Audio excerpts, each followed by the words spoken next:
No, don't adjust your clocks. It's a special start time of 7 a.m. Eastern. And for our West Coast listeners and Mountain Time and all the other times, Central Time, all you timers, there's no reason to adjust. Every Monday from this Monday through the draft for the next couple of months, Boy Green Daily is starting a little bit earlier. That won't affect any other day, just Mondays, because we have a special draft guest and we're accommodating and we want all of his expertise. So, Boy Green Daily, a special 7 o'clock start. Now. I'm gonna lose my gosh darn bananas. Boy Green Daily starts now. Zoinks! Boy Green Daily, Boy Green Daily, Boy Green Daily. Let's go!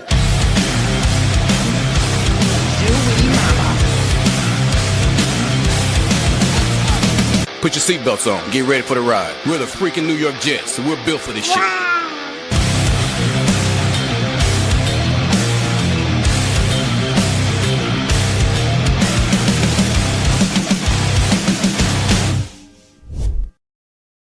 Hey, what's going on, everybody? I'm Paul Liston Jr., a.k.a. Boy Green. I'm the New York Jets digital reporter for Heavy.com. Welcome to Boy Green Daily, a daily New York Jets video show, also available wherever you get your podcasts. Again, to reiterate, every Monday from January 19th all the way through the Monday after the draft, we will be having special start times on these Mondays at 7 o'clock. That's 30 minutes earlier than normal because I want to have my draft guest on for as long as possible. So be with us for a big chunk of 45-ish minutes, and we'll try to do a bunch of mock drafts and things of that nature. So let's waste no more time. Let's bring him in. This guy is well worth any audibles at the line of scrimmage, baby. He joined us for the large back half of our mock draft conversations last year, and he is crazy enough to join us again. His name is Drew Beatty at Iron City Film, a draft expert, and he graces us with his presence. It's our time of year as Jet fans, baby. Let's welcome in. What's up, Drew? Good morning. What's up, Paul? Morning. I'm glad to be back. Yeah, I left you guys last week. I wasn't. We got some awesome friends of mine from the Ref Professor that were here for y'all last week. But now, I'm back. I'm hoping to kind of reprise my weekly spot for the next couple of weeks. Maybe the rest of the draft season. If you guys don't get sick of me by then. But yeah, I'm glad to always be back and talking ball for you awesome Jets people. So this is what we're going to do for any time that we decide to do a mock draft. Like, for instance, next week is Senior Bowl week, so maybe we'll pick your brain a little bit about Senior Bowl prospects specifically. So 10-pull events, combine, things of that nature, maybe we can expand out. And then after those events, post-Senior Bowl mock draft, post-combine mock draft. So we can do all those kind of things based on the latest intel. So what we'll be doing today is a 2-round mock. Let's throw you into the deep end of the pool. We'll always be using the PFF NFL mock draft machine. And for the most part, I envision we're going to be doing 2-round mock drafts throughout it because it just so happened to have 4 picks in the first 2 rounds. They don't have a 3rd round pick where I do a 3-round mock. But so 2 rounds, you make the decisions. I'll poke and prod you as you go through this process about certain prospects, but ultimately you make the final decisions, baby. And yes, tank for Ty if Drew ever decides to dip his toes in those waters. I know you've been in our comment section for a long time. God bless you. So early start time, yes, and that will be every Monday moving forward. So without further ado, Drew Beatty, we throw this up. I explain very quickly. Again, we use the PFF mock draft machine. I make all the settings 50-50 except random because I've attempted that a few times. And, well, folks, I want to try to make this mock draft as realistic as possible. And Drew is making the same decisions, hopefully, the Jets are making on draft day in a couple of months so we can have informative conversation. So that is my goal. Without further ado, and by the way, real quick, folks, if you guys have questions for Drew, what I'm going to try to do, because we have very limited time, is super chat your questions in. If you have a question about a certain scenario in the draft, a certain prospect you want Drew's thoughts on, try to super chat those in. I'll try to highlight those because, again, limited time with Drew in between this mock draft, so I'll try to take those. And if after all that we have time, we'll try to take some callers' questions as well. But with that being said, let's dive right in. Again, 2-round mock, full speed, 50-50, enter draft. Let's freaking go, baby. And of course, Fernando Mendoza, as he will in basically every mock draft on the planet, goes first overall to the Las Vegas Raiders, which now the Jets have the number 2 overall pick. All right, Drew, start to walk me through this process here. Yeah, I mean, this is very, so anybody that's listened for a while, I'm a Titans guy. You can see the jersey behind me. And for, whatever purposes it makes me more credible, I think the Jets and Titans are in incredibly similar situations here at 2 and 4 in the draft. So I can feel for how you guys are in this draft. And it's not a great place to be, which is strange. You think the 2nd overall pick, that's great in almost any draft. This year, especially, You hear people say it almost every year. I try not to be one of those people that says, "Oh, this draft class sucks," or "Oh, next year is always, it's always next year that's the better class." But this year, I think we really are seeing, and I think a lot of it is the fallout from NIL and players beginning to return to school, and a lot of the talent pool being more in college than it is the draft this year. Mhm. But I think overall, not only is it one of the weakest class, if not the weakest class we've seen in recent memory, I think it's especially weak in the top 10. Um, for my money, I don't have a blue chip prospect graded in this class. Oh God! Um, Wow. so there's a couple of top 10 grades that I have. I think there's some good players here, but I'm not sure there's like that many franchise altering players that you can get. Well, thanks, I mean, Drew. again, All right. yeah, I know. Thanks, everybody. God I bless. don't want to. I hate for my first 5 minutes on here, back on the Jessies to just, hey, all these players suck. You guys are screwed. Yeah, right. Yeah. Which again, I don't want to come across as that. There's still great players in the top 10. Still who you can get at 2, but just I'm not sure whoever you pick is going to be worth a top 3 pick in any draft class this year. Interesting. Okay. But starting at 2, there's a lot of avenues the Jets can go. I think the first place that I point to, which I think is where you see a lot of mocks now for the Jets, is edge rusher. You've got Will McDonald, you got Jermaine Johnson, both great players, but you really need a truly game changing edge. And for whatever it's worth, I think the real value of the top 5, top 3 here is in edge rushers. There's going to be 3 guys you see go in probably the top 5 to 7 picks when it comes to edge rushers. My first thought here, and this is real quick, you said that there are a couple of these names that you think are going to go in this range. Can you tell us who those names are, and then get into your take? Yeah, I think beginning the top guy right there is Miami edge rusher Ruben Bain. Is a guy that's really known about since the summer. He's been a big name for a long while. The other one right below him, Texas Tech's David Bailey. He's been kind of a late riser through the process. The playoff obviously helped him a lot. He's really started to skyrocket over the last couple of weeks. I know Connor Rogers, of NFL for anybody that watches that show, has really been pushing, David Bailey. His ceiling starts at 2 for the Jets. And the other guy who I think PFF has him listed as a linebacker, but that's Ohio State's Marvell Reese. And he's more of a tweener, kind of a Jalen Walker, if you were paying attention last year, kind of guy that played a little bit of linebacker, a little bit of edge rusher. So he's more of a complicated, eval when it comes to just projecting as a straight edge rusher. But those 3 guys are really the ones that you're going to hear the most. Those 3 names are the ones you're going to hear floated most for this pick, I would guess. Yeah. There's a couple other players we can talk about, but I think those are really where the meat and potatoes is. So just starting top down, Miami edge rusher Ruben Bain Jr. is currently the 2nd overall prospect on my board behind Ferdinand Mendoza. So I think he's outstanding. I mean, is he the twitchy? None of these guys have really full, complete profiles. That's what I'm saying. There's no blue chip guys. I don't think any of these guys, they don't have everything. Everybody's missing something. And with Bain, he's probably not the twitchiest, not going to burn you off the edge, not going to, get parallel to the ground with his bend around the corner. But Bain really, he brings just an overwhelming amount of power. He's a leverage monster. He's going to get lower than the other guy every single time. Incredibly active, powerful hands, just relentless hand fighter. And he comes in is one of the few, day 1 NFL run defenders in this edge class. I think he's a guy that you can plug in as your bigger defensive end, and he can come in and be an immediate, contributor in the run game. So Bain is probably my favorite flavor of it. And again, that's what it is. I think these 3 guys are generally going to end up in the same caliber as everybody else. I have one of them a little bit lower. But it's just going to be pick your flavor. And to me, Ruben Bain is my favorite out of this. And I think he is, we'll get into who I would pick, but he'd be my early favorite. But just fleshing out more of the options before we really decide on a pick. Can I actually ask you something real quick? Yeah. So, okay. So I have a 2-part question. One, you just answer it straight up, and then we'll get into the deeper level of the second one. Number 1, do you believe that at this moment in time, on January 19th, that there's any quarterback, if Fernando is taken number 1, is there any quarterback that's worth being taken at number 2 overall right now? Probably not. And I guess I should have opened with the whole Dante Moore discussion of it all, which I know is still an open wound for most Jets fans. Thank you for not bringing that up. I really appreciate that. Yeah. Although, if it's any consolation, I was not the highest person on Dante Moore. I was here for an episode midseason where I talk about him being kind of my least favorite of the 3, and obviously Ty Simpson's fallen off towards the end of the season. I don't feel quite the same way I did about him, but we can talk about him later at this point in this mock. But if it's any consolation, I probably wouldn't have Okay. loved him at 2 anyway. All right. So. Fuck Dante Moore. Nice. Okay. Great. Although I made the joke on Twitter and it went viral, which was funny. Like Dante Moore's like, Oregon, I love the Ducks. But really, maybe in his head, he's like, fuck the Jets. And nothing would be funnier than the 2027 draft with the number 1 overall pick, the New York Jets select. And we're like, surprise, motherfucker. We're back. And We're still here. And what is he going to do? Damn it. I'm going back to school to be a doctor. Like, just to do everything he can to try to avoid them. That's hilarious. But so you think no at this point. So my follow-up, and that's what everyone says. So I just wanted to, I want to make sure that you were like, no, Paul, there's freaking 12 guys that could go here. I'm like, all right, okay. So I didn't want to assume. So, okay. That's what I thought you were going to say. Good. So let's put that aside. Do you believe, we all know this draft process, Drew, there is the Senior Bowl. There is the Combine. There are pro days. There's a lot of events where people can swing their stock rapidly.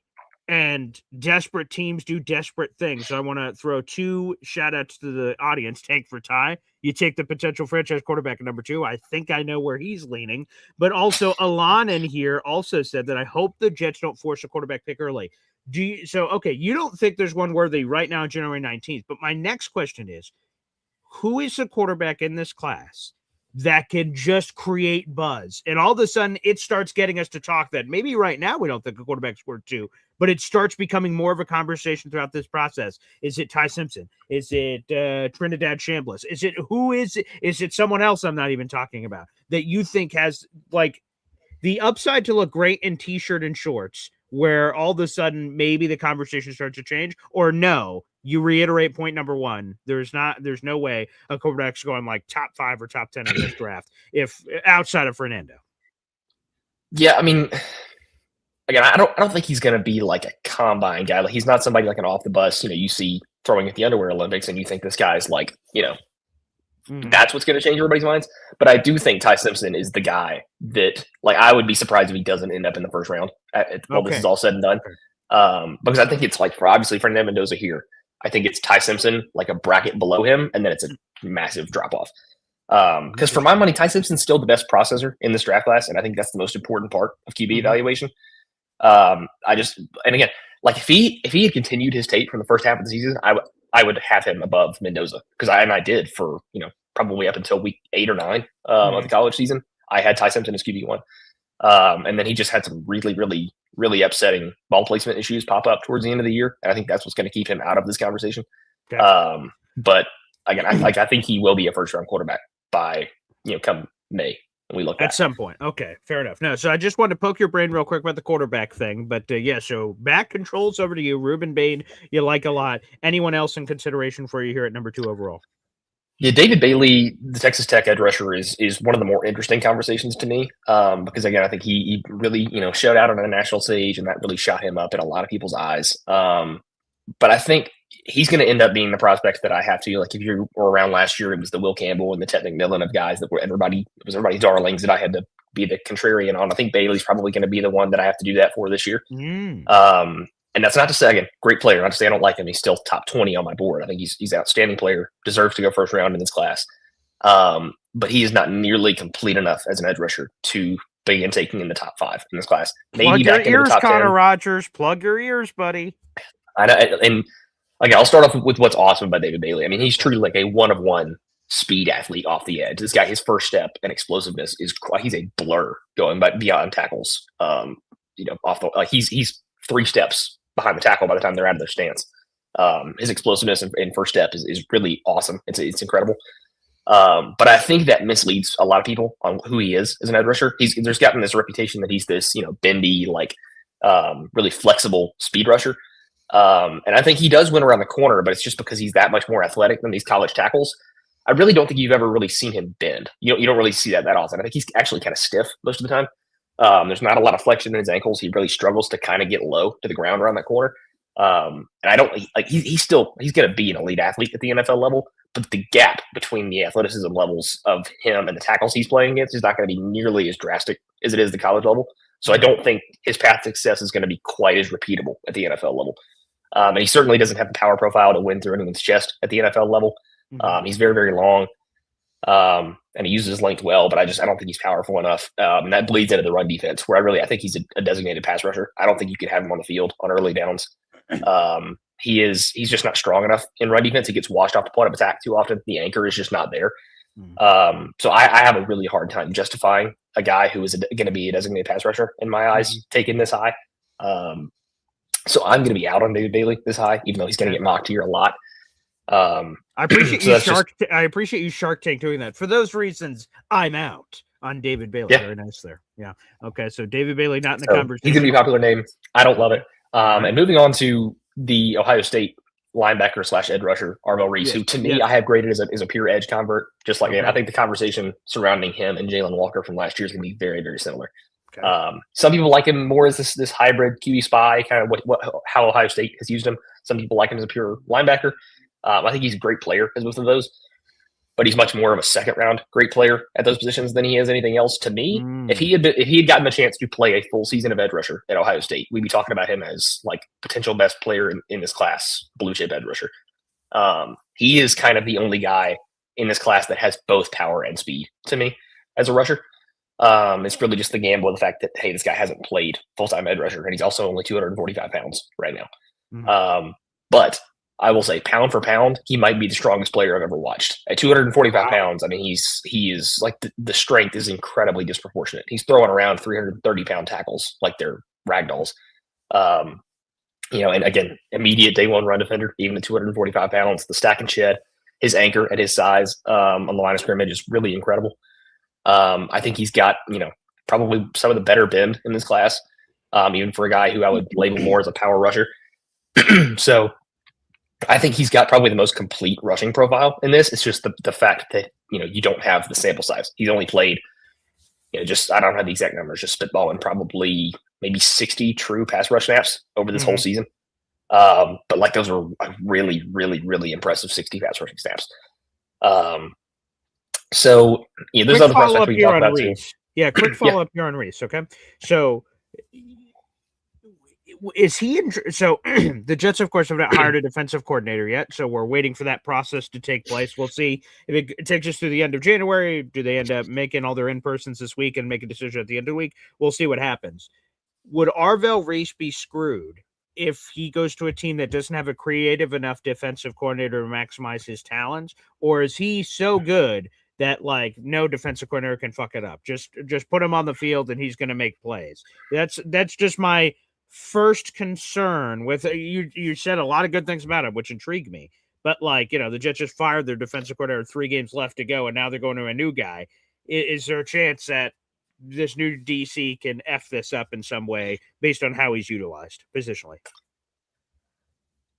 Yes, but I think it's almost kind of the opposite of that. I think you might screw him up in the pursuit of creativity. I think it's like if somebody wants to get too cute and use him as this blitzer or QB spy, kind of float around weapon, positionless guys don't work in the NFL. You got to have a single position that anchors you home. So I think if you want to get cute and use him as this blitzing linebacker QB spy, I don't think it's going to work very well. I mean, again, I think he's a good player and he's going to fit that role well, but you're going to be really disappointed taking that at second overall. Okay. So if anything, I'd rather just have a defensive coordinator come in and say, hey, I don't want to do anything cute. Put your hand in the dirt. You're a 5 tech. Go rush the passer. Right.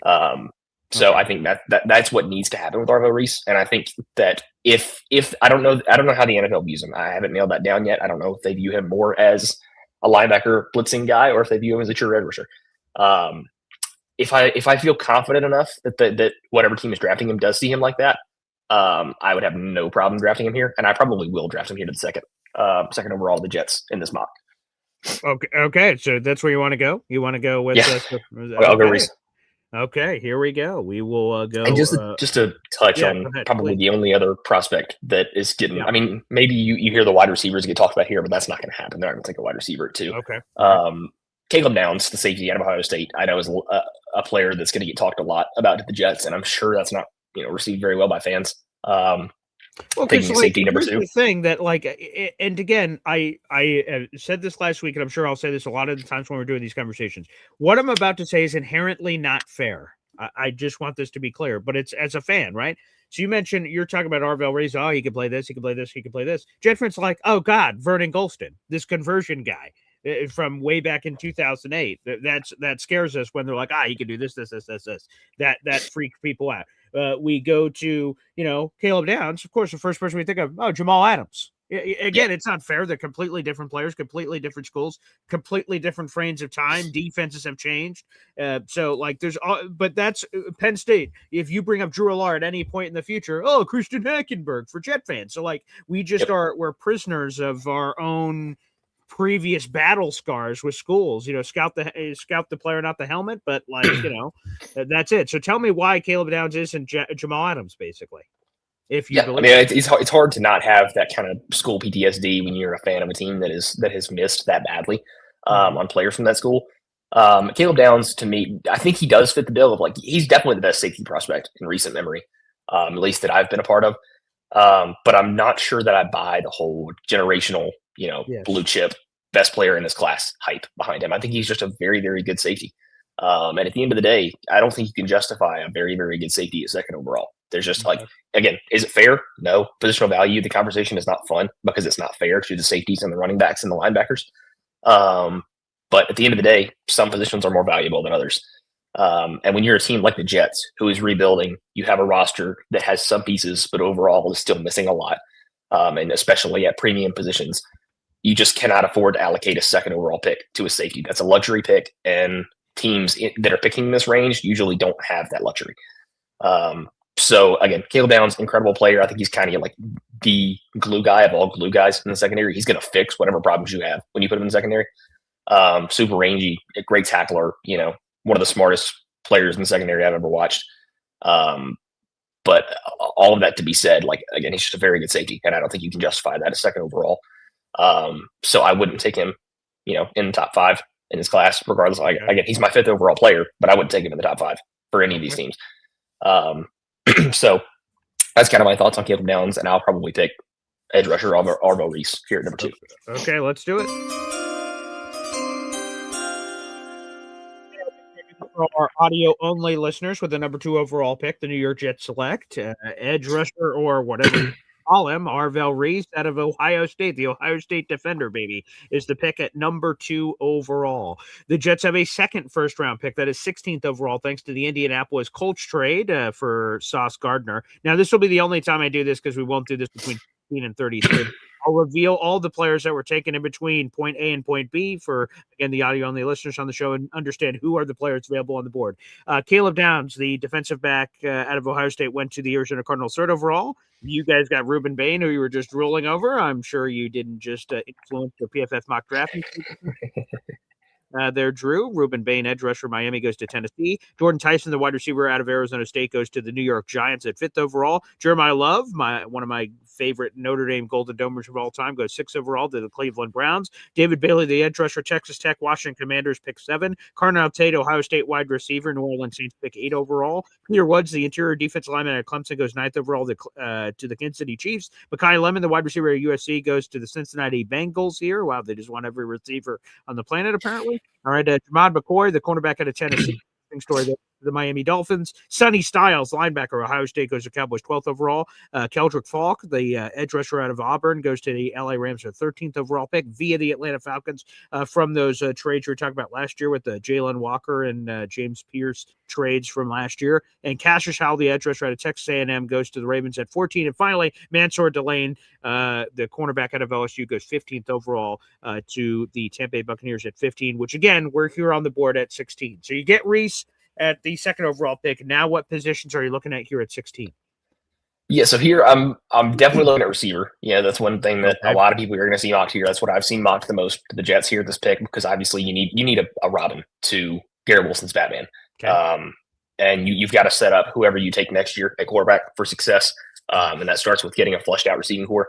I think you could also really look at tight end here. There's particularly one tight end I think is worth a first round pick in this class. And that's Oregon's Kenyatta Sadiq. I can dive into him later. Just going over all the picks. I think defensive line is another, you can double dip at pass rusher. You really need a guy on the interior to replace that absence that Quinnen Williams left in that trade last year. So those are really the positions I'm looking at. And actually, Paul, I might pull you in to be my assistant GM here.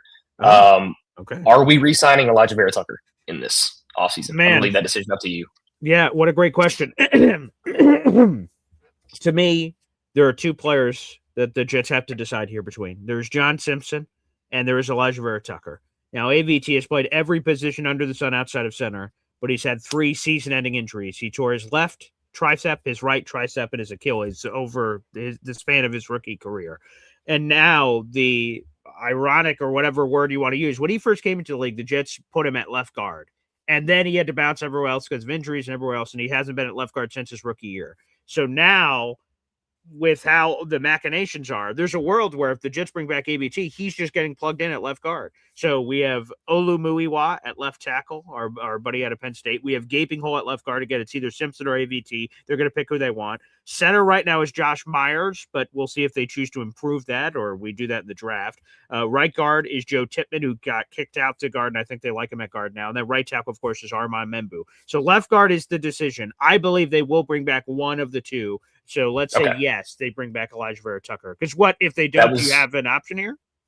Yes, that's what I was going to say. Guard could be a potential spot here. I probably wouldn't pull the trigger on that, but there is one player who I'm especially bullish on at guard, and that is Owava Vega Owane out of Penn State, who I think is absolutely worth a mid-round pick here at guard. Obviously, positional value comes into effect here with guard. You don't want to take him too high. But if you truly do have a gaping hole there, I think that would be a worthwhile discussion. But I agree with you. If it were me, I would bring back ABT as well. Yeah. Okay. All right. And so I wouldn't call that a hole here. But really, to me, this is between 3 players, and it's at tight end, receiver, and defensive line. To me, it's the first guy on the board right here at defensive line. Would be defensive tackle out of Florida, Caleb Banks. He is my number 1 interior defensive lineman in this class, above Peter Woods. And I think Peter Woods out of Clemson is the defensive tackle that's really been like the big name. I think people expect him in top 10 talks. I think he's a great player, but Banks to me has really risen. He was my top player in the summer. And he had an unfortunate injury where we only saw about 90 snaps in 2025. So not a lot of tape this year from him. And I know that could scare some people off. But Banks to me, I mean, just outrageously powerful hands. He's got a fun pass rushing bag. He's a plus athlete, got a great push-pull move. He's not the best run defender in this class, but he's a good enough run defender to play on the interior for how good of a pass rusher he is. So I think if you want to replace Quentin Williams, he's probably the guy that I would think here. But I also think this is an incredibly deep defensive tackle class. It's one of my favorite groups in this draft class, and I think there's going to be some real talent there in the second round. So I think value discussion-wise, it's probably best to push that hole to the second round. You address either receiver or tight end here. Okay. So as far as tight ends go, you got Kenyon Sadiq out of Oregon is kind of the only guy in this. Like, this is, again, weak draft class overall. Tight end is especially weak. This is one of the worst position groups of any draft class I've seen in recent memory. Oh, Jesus. It's Kenyon Sadiq and then Cliff. But again, Kenyon Sadiq, great player, effective inline blocker. He can come in and be your traditional wide tight end, a very, very strong blocker, fun receiver after the catch, very physical at the catch point. Not the most athletic guy in the world, not going to be a complete burner as a separator, but he's athletic enough. Again, I just think you kind of look at the value wise, and I think as good as a player as Kenyon Sadiq is, and I think you do have a hole at tight end. I think Jeremy Ruckert's good, but he's more of a 2 in a rotation. You really want a true. What about Mason Taylor, who was a top 50 pick last year? There is Mason Taylor also, who, again, I haven't gotten to dig into a ton of his 2025 tape. Again, I'm not sure you really feel comfortable. From what I have seen, I'm not sure you quite feel comfortable calling him a 1 yet. I think he might be bordering more of a 1 or 2. And I think he borders into that conversation as well with Ruckert, where it's like the two of them together, I think, make up a good enough tight end room where you can't justify a top 20 pick on a first round tight end. So good of players Kenyon Sadiq is, I think there is a hole there, but I'm not sure I'm quite ready to pull the trigger. And I think I will, conform to the masses with the receiver pick here at 16. Okay. And it's between Denzel Boston and Casey Concepcion here, the receivers out of Washington and A&M respectfully. Okay. And this is one receiver that I'm incredibly high on compared to consensus, and one that I'm very, very low on compared to consensus. I'll start with Denzel Boston. And if you were around for my ramblings about Ted McMillan last year, you know that I'm not a fan of big, prototypical X receivers. And that's just because, more often than not to paint with a broad brush, but more often than not, they can't separate. And I think that rings true with Denzel Boston as well. There are some heavy shades of Keon Coleman in Denzel Boston to me, which really scares me off. Again, very physical at the catch point. He's going to have some highlight plays. He's a, quote unquote ball winner. But he's just, he looks like he's 6'4", he's stiffer in the feet than I'd like him to be. And I just don't think he's an elite separator. I think he's not quite the vertical athlete you need to be to separate from corners on the boundary. So I think he's much more of a day 2 player to me. But Casey Concepcion, the receiver out of Texas A&M, is currently my wide receiver 2 and a top 10 player on my board. Oh my God. So I think he is outstanding. Best separator in this class for my money. I think he is a top end athlete, incredibly twitchy. Obviously a smaller frame, which might scare some people away. But I think and he plays bigger than he is at the catch point. I think he's listed at right around 6 feet, 5'11", but he's a little bit smaller than that, as they always are from their college listings. But he plays much bigger than that at the catch point. For a guy as small as he is, he's very physical. In addition to being he just lives in blind spots for DBs. His feet, he's so fluid in the hips. He doesn't waste movement ever. He obviously has maybe the best top end speed in his class, a receiver to vertically separate. Obviously he played a lot of slot in college. People kind of pencil him in as a slot only guy. Not that way to me. I think he's more than good enough at the line of scrimmage to get away from press coverage and play on the boundary at the NFL level. So to me, I think there's really, the sky is the limit for Casey Concepcion at this point. And he's an incredible yak threat as well too. He had multiple, probably the best punt returner in college football this year, multiple return for a touchdown. So he's really just a Swiss Army knife at receiver to me. And absolutely the pick here to pair up with Garrett Wilson, and you have an automatic, awesome 1-2 punch for whatever quarterback you bring in, whether that's a stopgap this year or whoever you bring in for the future in 2027. Drew, once a draft professor, perhaps always a draft professor. Last week, our first 2 picks, if you are to stick by your guns and not be shoved off it, Arvell Reese and Casey Concepcion were the first 2 picks of our draft professor mock last week. Very interesting. So you're sticking to your guns? That's who you want to take? I am. Yep. I mean, Casey Concepcion is one of the players that I'm most bullish on in this class. I think he's an outstanding player. Okay, so I wasn't going to try to bully you off a guy that you love so much. So there you go. Okay, draft professors, move over, baby. We'll be doing that. So again, with the 16th overall pick for the New York Jets, they select Texas A&M wide receiver Casey Concepcion. And let's make sure we hit those gosh darn draft shots.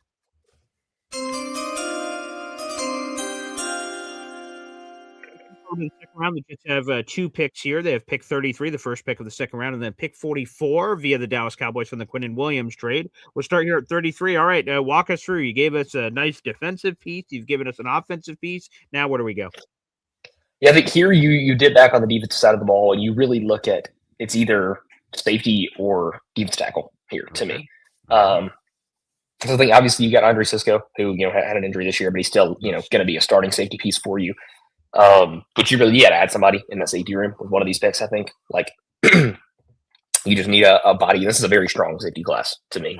There's a lot of really great players here. But to me, I briefly mentioned it earlier, talking about the second first round pick.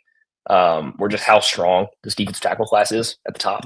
And I think there's going to be multiple players worth a very high pick that fall to this 33rd pick. So I will probably lean defensive tackle here. Oh, great. Very good. And again, for whatever it's worth, if there is going to be a Ty Simpson conversation, I don't think he falls out of the first. But if he falls to 33, you could really pull that trigger here. Ooh, I mentioned it earlier. He is not. Again, I don't expect him to make it here. But you could, if you want to swing 29 there, to the LA Rams, which Alon has been begging for as a great landing spot behind Stafford. So there you go. So, okay, not here, not available. Okay, I'll go back to defensive tackle here. Okay.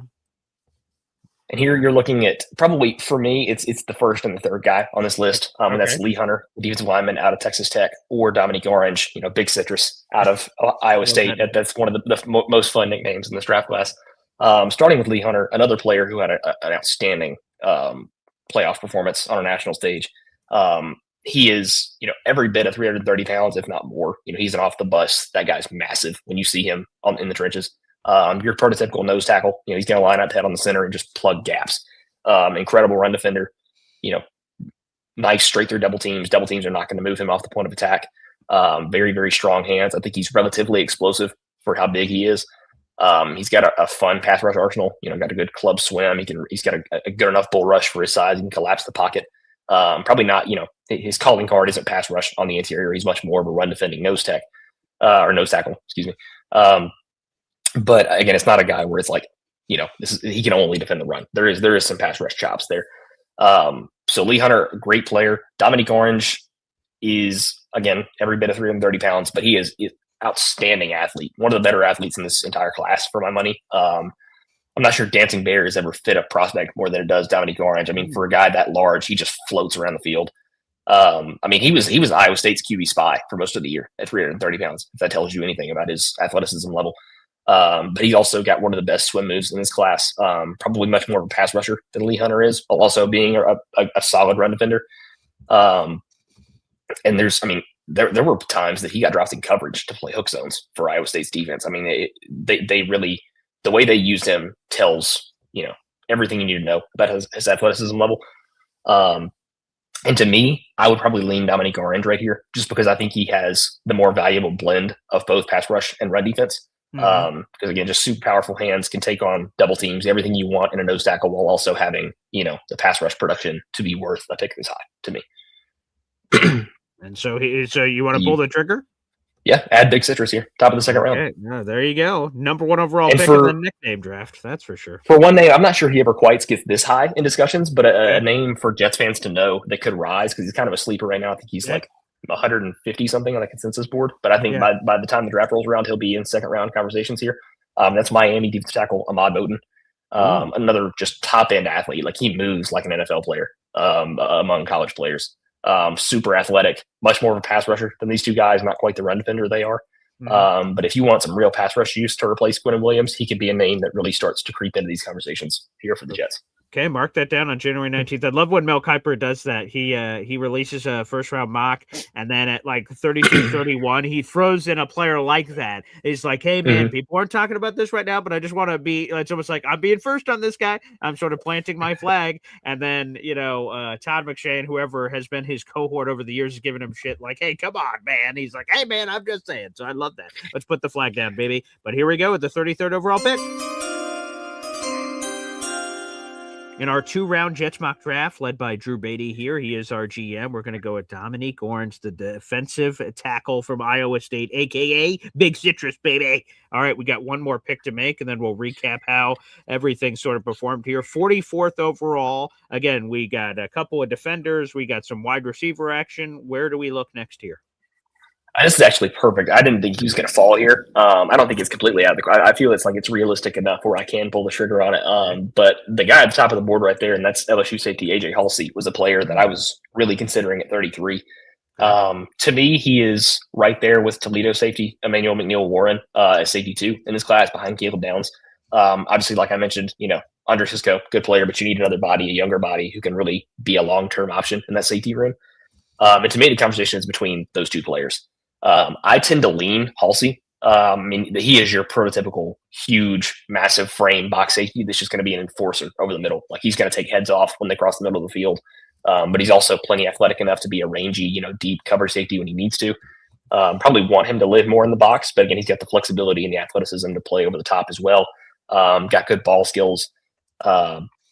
He fits much more of that Jamal Adams archetype, to put it, to somebody Jets fans are familiar with. Yeah. Just that large, almost linebacker hybrid, big body enforcer type over the middle. But I think he also has, the athleticism level to play in coverage when you need him to.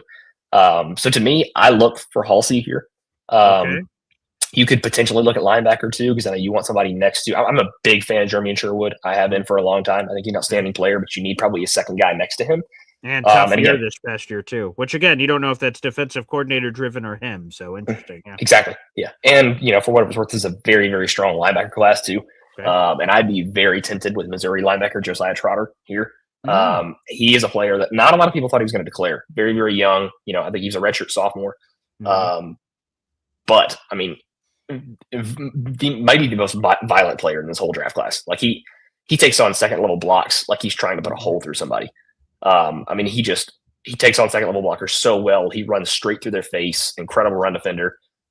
Maybe not the rangiest linebacker you'd like, not the most athletic guy, not the most reliable in coverage. But if you miss out on CJ Allen out of Georgia, who I imagine will be a first round player in this class, like Josiah Trotter is the next best thing for run defense. He's going to just blow up second level blocks. So to me, this is really between Trotter and AJ Halsey. Okay. I feel,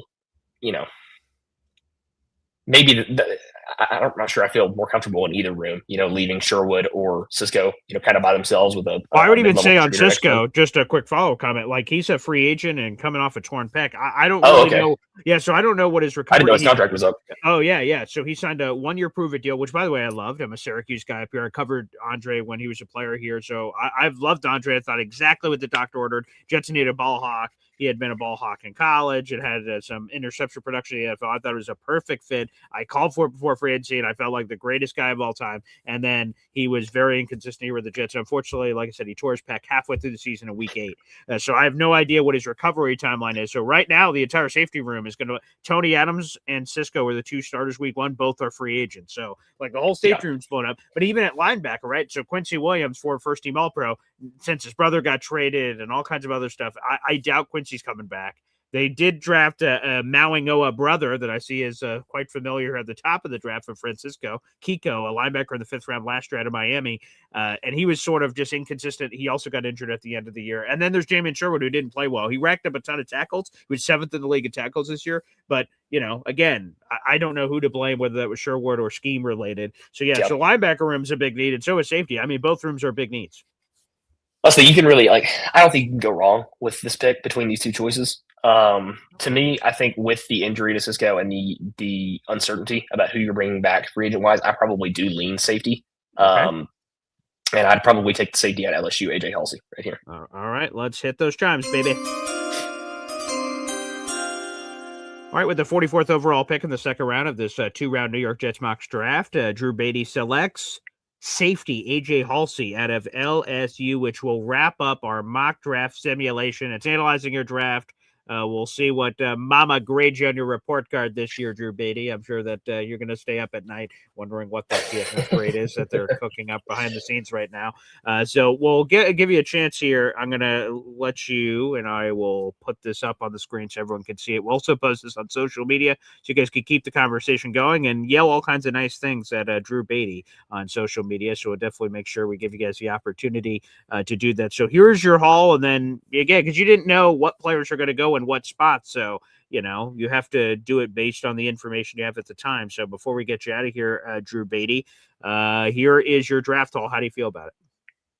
Pretty good. I mean, I think you add, a potential game-changing edge rusher at Arvell Reese, if that's how you choose to use him. You add a very clear wide receiver 2, with I think even potentially wide receiver 1 potential in Casey Concepcion here. You add your new nose tackle to replace Quentin Williams with both run defense and pass rush ability, and Dominique Orange, and then you get a new staple in the safety room to be your day 1 kind of strong safety, prototypical box safety in Halsey at 44, which I think the best value of this whole pick or this whole draft. I feel like that's the Jets are in a bad spot. Like, y'all are between a rock and a hard place here. I'm sure I don't have to tell you that. Yeah. But I think you really make the most of it right here in this draft. Okay, and real quick, just because we have a few minutes here, we'll go off color here, and then we'll let you go. So the Titans are looking for a head coach. I noticed that they have 3 quote-unquote finalists for the job. I covered this for Heavy. So it's Jeff Hafley, the Green Bay Packers defensive coordinator. He's in the mix. Matt Nagy, why wouldn't he be with all the Kansas City stuff with Borgonzi, So that makes a lot of sense. He's the offensive coordinator. And our old buddy Robert Saleh is a finalist. And he was supposed to have a Zoom meeting with the Titans last night, and they're just like, you know what, just come in. We don't care. Just come in. So that process is getting accelerated. And if we are to believe the Hafley reports, he may be the next head coach of the Dolphins by the end of this episode, for God's sake, which means it would be 50-50. Nagy or Saleh, unless some other name emerges here. Are you a Saleh guy? You want some Saleh action in your life? I do, and for whatever it's worth, I think the Hafley to Miami's kind of been a done deal for a while. We've just been waiting on the announcement. I don't think he's really been in the conversation for Tennessee. He's not going to leave Miami today. And I think that it's really been between Nagy and Saleh for most of this process in Tennessee. And I think them moving Saleh up to an in-person interview tonight is indicative of their interest level. And I would expect it to be Robert Saleh, and I wouldn't be surprised if the deal gets announced tonight. I mean, again, that's take it for what you will. It's just rumors and whispers. I don't have anything concretely there. But it has been reported from my buddy at A to Z Sports, Easton Freeze, that we should have Easton. Higher. Yep. But by either tonight or tomorrow. Like it was 48 hours from last night when that got announced. So it will be either today or tomorrow. I would imagine it's probably today because they'll have both Nagy and Saleh in the building today.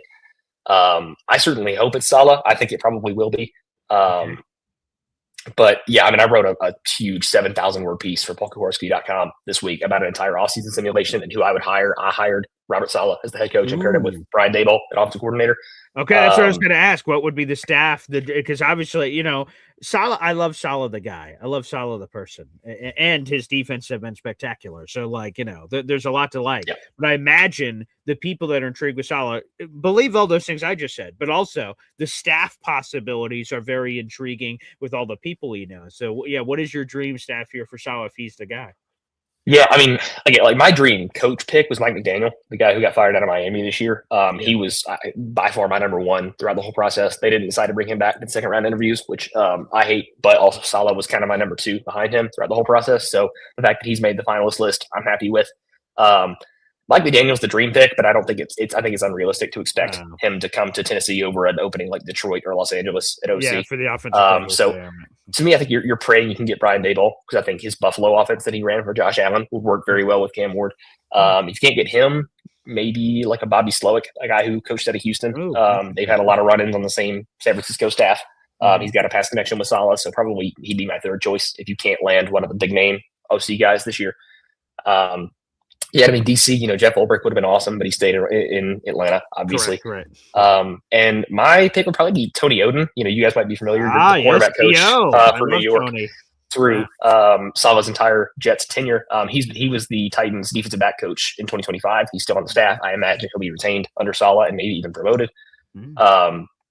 So that's the staff I wrote about this week at polkahorsky.com, which is where you can find all of my writing, which actually will be draft writing now, not necessarily Titans writing. I'll have weekly draft breakdowns coming out over there every Wednesday. Yeah, thank you. So that's kind of my thoughts. I imagine we'll see something by tonight, maybe tomorrow morning, and I hope it's solid. So yeah.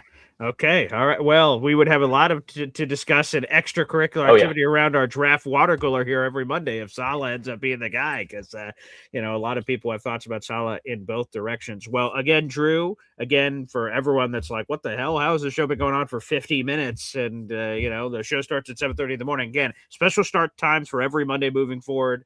And I'm more than happy to do it for Drew because I love all your draft expertise. So, Drew, thank you so much for joining us here. I'm looking forward to these Monday chats every week, and it's going to be a lot of fun. So we popped the off-season mock draft cherry for you here for the Jets, 2-round mock, and I'm looking forward to doing many more of them, my friend.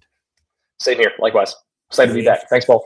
There he is, Drew Beatty, baby, at Iron City Film. Again, we'll be posting that after the show's over on social media, so the YouTube channel, Instagram, Facebook, all those different things, and I'll tag old Drew on Twitter so you guys can politely tell him how you feel about that mock draft that just occurred. We have over 300 people in the room. Like the video. Hit subscribe. We'll be opening up the phone lines. I was going to say early, but I guess it is a little earlier than normal. But, yes, we'll be opening them up here in just a few minutes to talk about all the latest of whatever that mock draft was, defensive coordinator search, or whatever is on your mind. And also, folks, take this, right? So we haven't had any super chats or memberships gifted yet. I will just tell you, people requested some Mr. Famous Fulton videos, and we cut them all up yesterday. So every time 5 memberships or more are gifted on this channel, we will play Mr. Famous Fulton videos from yesterday. We have several of them. So, guys, we can make those rain from the high heavens. Of course, you'll get all your normal raffle tickets that you would have gotten, but we have 1, 2, 3, 4 Mr. Famous Fulton videos, 4 brand new Mr. Famous Fulton videos to play every time we get 5 memberships or more. So I can't wait to unveil those. It was such a laugh putting those together yesterday. I wanted to make sure all of those were on lock for today's show. Those are magnificent. So if we get, I'll save them for those moments when we get 5 memberships or more gifted. If you're watching on YouTube, hit the money sign, gift channel memberships. You can gift as many as you'd like. Every time we get 5 gifted on this show, we play special videos, and we have a bunch of new special videos to play. I want to thank everybody for joining us on the show here so far. Oh, look, we already got one from Austria. And oh, baby, I got to pick a good one here. So Austria Jet fan, first off, you just gifted 5 Boy Green Coffee Club memberships. Apple ticket total here, and we will start with our first Mr. Famous Fulton video. Let me pick a good one here. Here, we'll do this Mr. Famous Fulton video I'm about to play is a collection of his impressions. We have some quicker versions, but we're going to do this one. This is Mr. Famous Fulton calling in yesterday, revealing that he actually has a lot of impressions. Here we go. Yeah, you're welcome. I do some other impressions too, so. Oh, okay. You want to lay some on, say some of them on us here? Okay, Sure. yeah, let's go. Sure. Well, hiya, pal. Oh, boy. And you be too. I feel ya. Oh, Mickey. Minnie. And, bottle. It's not, and then there's Tigger, you know Tigger, so. This is Tigger. The wonderful things about. The wonderful Tigger's about. It's bouncy, bouncy, bouncy, bouncy, fun, fun, fun, fun, fun. One of us, Tigger is I'm the only one. I'm the only one. Woo-hoo.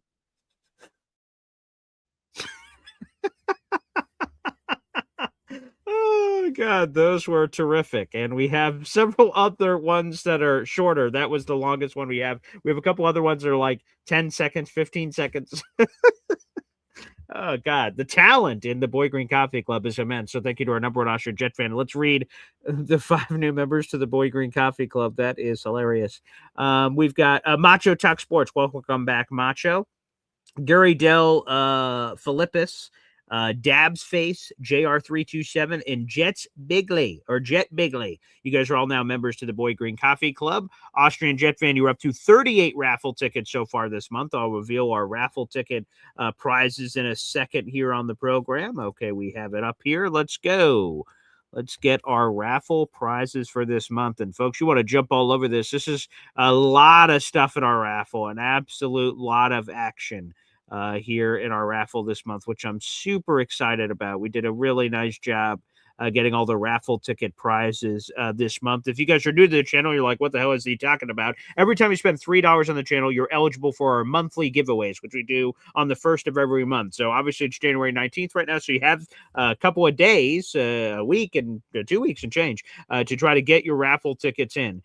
We are giving away a flip coin from the 2025 season that just was for the New York Jets. It comes with a certificate of authenticity from the National Football League, brand new Jets polo, brand new Jets rivalry hat, Jets Woody Boy Green t-shirt from our tailgate this year, and we'll throw some extra stuff in there from the tailgate. We have bottle openers, koozies, things of that nature, and we have a brand new Boy Green merch shop in the description down below that sells coffee mugs and t-shirts. We'll get one of each of those and throw that into the prize bag. So again, one person will win all those prizes: the game coin, the polo, the hat, the tailgate t-shirt, the brand new coffee mug, and the brand new t-shirt as well. So that is 6-7 items there of action, all for $3 for someone out there in the audience. Again, you just need one ticket to be in the dance, but the more tickets you buy, the better your odds are. So there you go. Thank you, our number one Austrian Jet fan, baby, for that. And again, more of those to come. Let's answer some comments. We'll also open up the phone lines here on the program as well. Well, let's do the phone lines first, and then I'll, as we're getting those in, we'll do some of your phone calls and comments. Have time out. More coming up after this. 1, 2, 3. Whoa! Boy Green, fucking daily, fucking daily, fucking daily. Talking Jets football, man. All right. Boy Green daily, fucking daily, fucking daily. The New York Jets football club. Offense, defense, special teams, watch Jets football with Boy Green. Everyone, J-E-T-S, Jets, Jets. Boy Green, fucking daily, fucking daily, fucking daily. Talking Jets football, man. All right.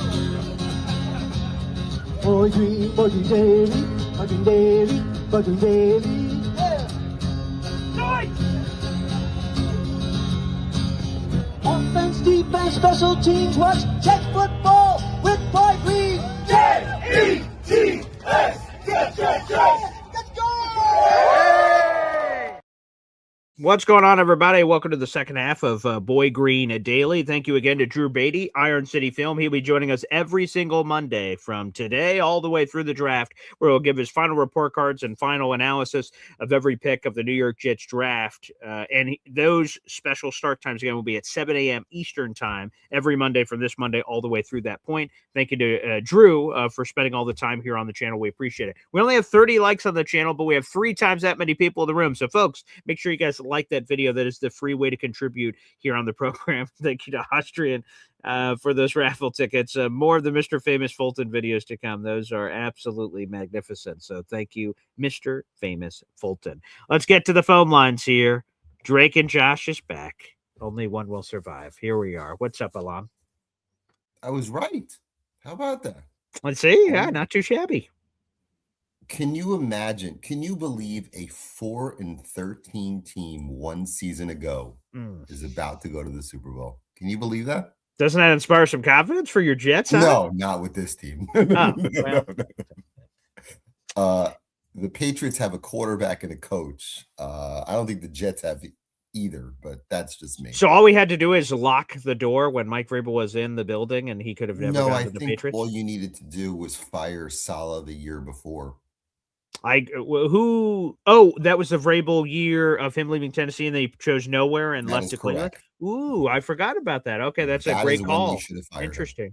Yeah, and I was one of them that said they should have fired him then, and they didn't. And hey, quick follow up. This is a magical fairyland. We have no way to, I guess, verify this. When Vrabel got canned by Tennessee, I remember the reporting of, he's like a gruff, angry guy, and like he's old school, and people aren't going to vibe with that in nowadays society. Did he choose to take his 1-year sabbatical because he's like, you know what, I want to take the 1-year sabbatical? Or was he forced to take the sabbatical because no one wanted to hire him? I think it's a little bit of both. I don't think he really had an opportunity to go anywhere else. But again, if Saleh was fired the year prior, I think he would have been the next Jet coach. I truly believe it. Oh, boy. I think he would have been intrigued by the opportunity. Yeah. But you know what? Good things come to those who wait, and he's in the right opportunity. And they have a very good chance of going to the Super Bowl. It's crazy, but they do. Okay? Jarrett Stidham, baby. Sean Payton. Jarrett Stidham. By the way, I read these yesterday and almost laughed.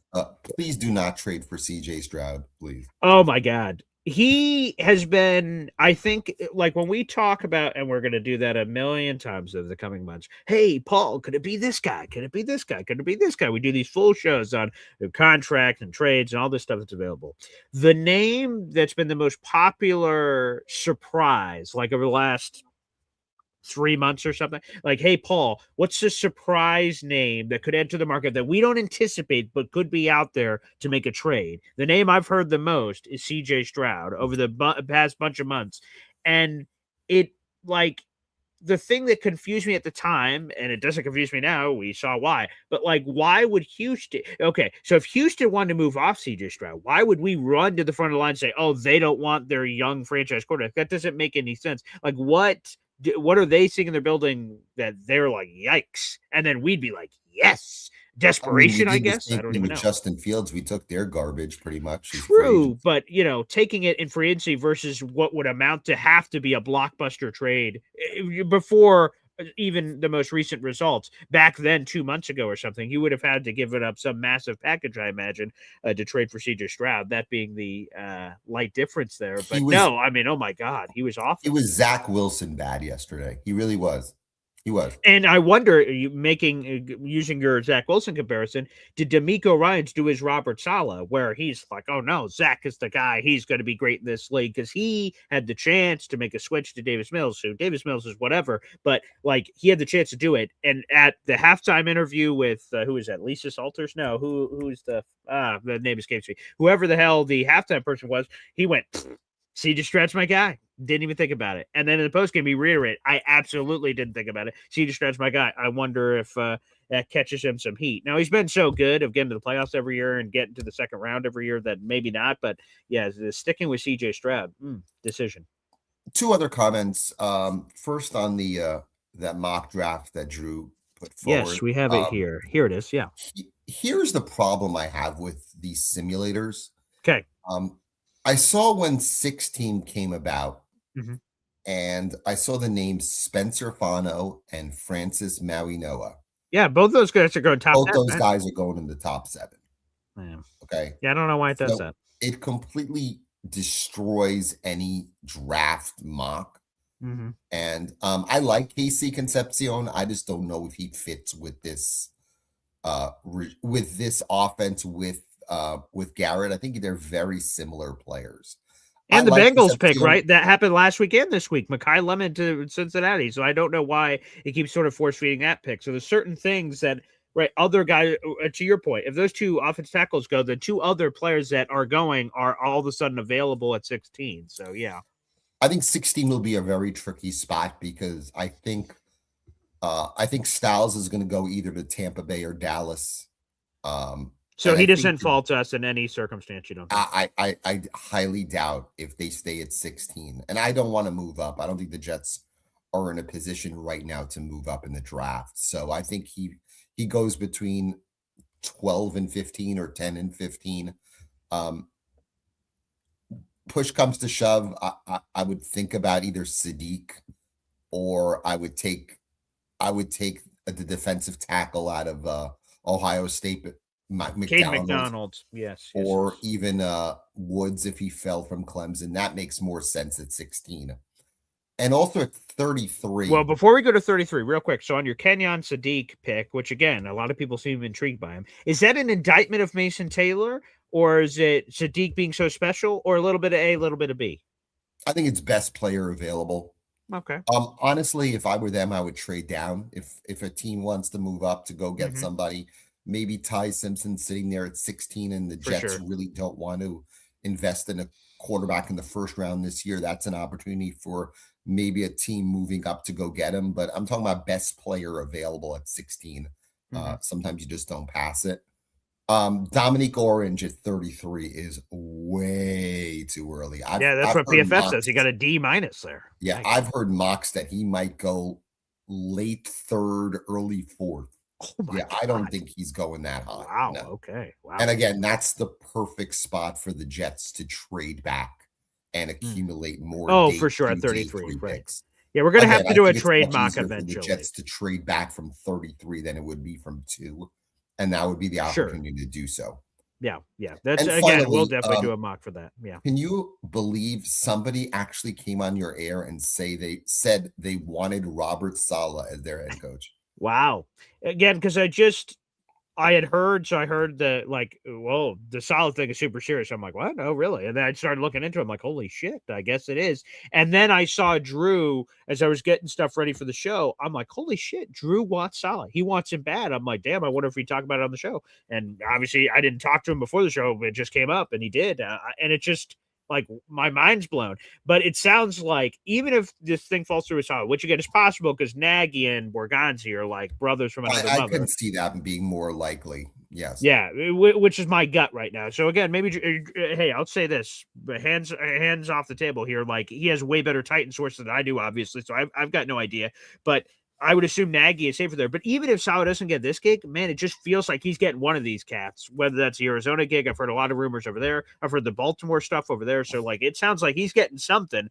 It's just where, which is like, wow, like a guy that we fired, like landing on his feet to be the highest paid defense coordinator in football, which was for San Francisco. And then a year after that, boom, he's immediately going to get picked up by someone. That's just crazy. So we're going to see if he suddenly goes to one of these places with a quarterback. Tennessee, yeah, it depends how you feel about Cam Ward. Baltimore's obviously a guy like Lamar Jackson. Arizona's a dumpster fire, so they've got no quarterback situation to speak of. So I am curious.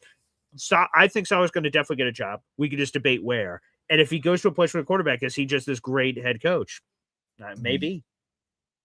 To me, the guy who might fall short in this head coaching cycle that is shocking to me, and a guy who might be available in 27 if they move on from Glenn, is Clint Kubiak. 100%.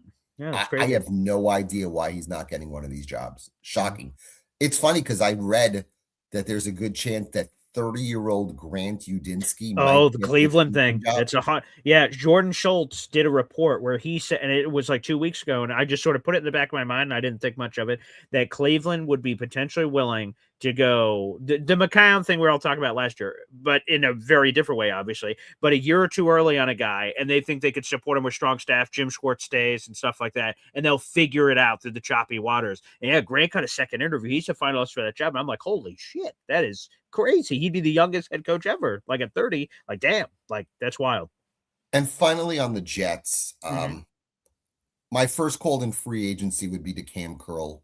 I think he's I a love Cam great Curl. fit at safety. Mm-hmm. I don't know how much it's going to cost. It might cost between $13 and $18 million a year. That might be the range. Mm-hmm. But when you watch the games this weekend, you have to be honest with yourself. You don't know how far the Jets are away from mediocrity. You really don't. It's sad to say it, and you got to be honest, Paul. Sure. You watch the talent out there, and you watch the Jets. Even the Bears yesterday, they played hard. I mean, they lost the game. It was a devastating loss. But they're defensive players, and there are a lot of those guys that were day 2, day 3 guys who hits. And you watch the Jets, and they just look like a CFL team compared to these teams. It's crazy to say it. And that's why I am so not in the camp of drafting a quarterback in the first round. Mm-hmm. You got to build the roster. And unfortunately, the Jets roster, to me, is bottom 3 in the league right now. Unfortunately, I think there might be 4 or 5 guys I'd keep on this roster, definitely. And I'd move on from the rest. But again, you got to build the roster before you just jump in at a quarterback. It's sad watching games yesterday and knowing how far the Jets are away from being 7 wins. It's crazy. Well, speaking of that Bears defense, I wrote about it yesterday just because I was like, I'm not breaking any news here. The Jets are people that can intercept the football. And I'm like, let me compare free agents to our top interception leaderboard. Who compares who's hitting the market. Kevin Byard, his old ass, led the league of picks this year with 7 picks. He's a free agent, man. Give me some of that Kevin Byard action on the back end of that defense. He's old man, just always does it. Out of that secondary, the guy that would intrigue me, and I think he's played better, he played well yesterday, would be Jaquan Brisker. Oh, yes, Penn State kid, agent, and he's 20. He was in the same draft as Breece Hall. I think he was picked maybe 15 picks below him. I think he's about 25, 26 years old. Again, if I'm the Jets, if you're going to sign people in free agency, you got to sign guys who are age appropriate. I don't believe in signing 31, 32-year-old guys when you need to really build the roster with younger players. So when I keep reading Alex Anzalone's name, guy's 31 years old. It just doesn't make sense. So bottom line is the Jets need to build the roster the correct way. Punt to 2027 to get your quarterback. If you want to get a developmental quarterback in this draft, if you want to trade back from 33 and maybe grab a Nussmeier in round 3, it makes more sense that for them to reach for a Ty Simpson, have him sick for the year, and really not know if Glenn is relieved of his duties, if the new staff is going to be really in love with him. That's the bottom line. I just want them to build this correctly. And I don't want to hear any of these media guys say, go get these veterans. They'll help this team. AJ Brown is not going to help this team. I'll give you another guy. DJ Moore, the way he ran that route yesterday, I think he's on the way out as well. I don't think he helps this team either. Build it the right way, build it with youth, and it might take a couple of years, but I think that's the best way for them to go. And I hope Jet fans could be patient. I don't know if it's with this coach, but the Jets need to be patient and build it with youth.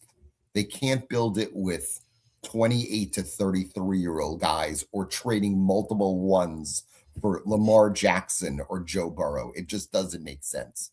But Paul, I appreciate it. I also appreciate the 6 a.m. start on Monday.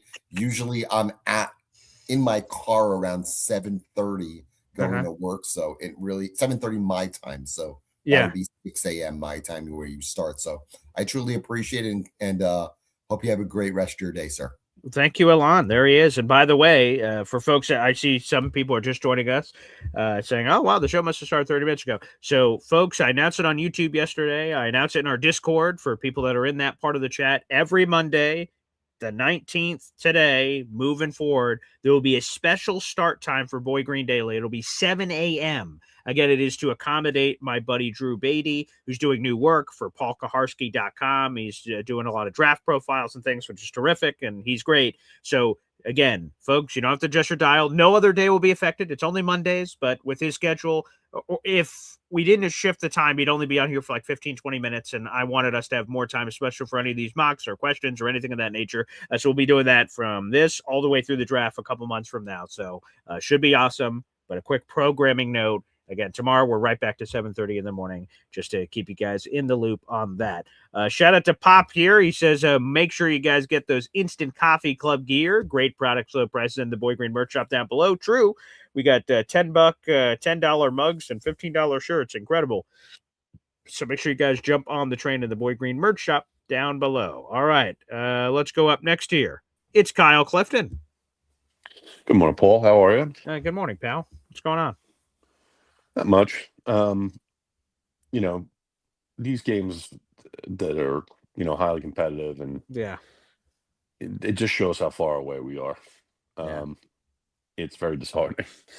Yeah, it was a lot of fun. It was crazy games and activity and touchdowns. And I mean, the Bears, Alana's bringing up, the Bears were friggin' hitting yesterday every time they got the ball. Wham, wham. Texans, too. I love that defense. Bang, bang, bang. I'm like, damn, these guys are flying all over the place. It was tantalizing. And then you see what we had on defense. It was like, oh, boy, that's different.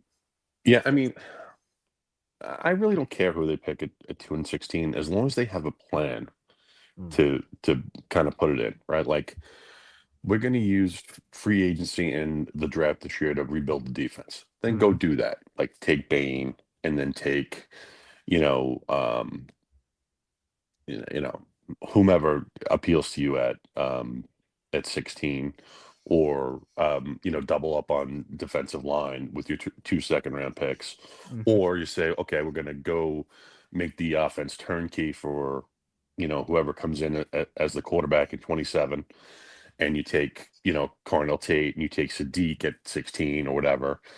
But then if you do that, you have to have a plan. You have to say, okay, let's run 2 tight end sets 40% of the time. We need 12 personnel 40% of the time. Our offense, there's a lot of pieces there. We're not too far away. Like, we might have to go out and get an interior offensive lineman, and we'll probably need to add at least one piece in the wide receiver room.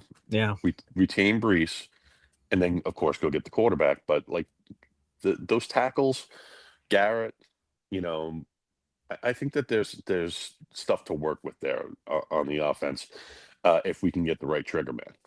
That's for sure. Hey, by the way, real quick, look at this. It's 82. Look at that Kyle Clifton background. The Kyle Clifton call. Wow. Yeah. Excellent work. I might have had a friend who works on background on one of your fellow content creators that was able to help me with some of this stuff. Very nice. Looks great. I think we know what we're talking about. Yeah. Yeah. So that's kind of where we reside, right? Like, just take down the value because we are that bad.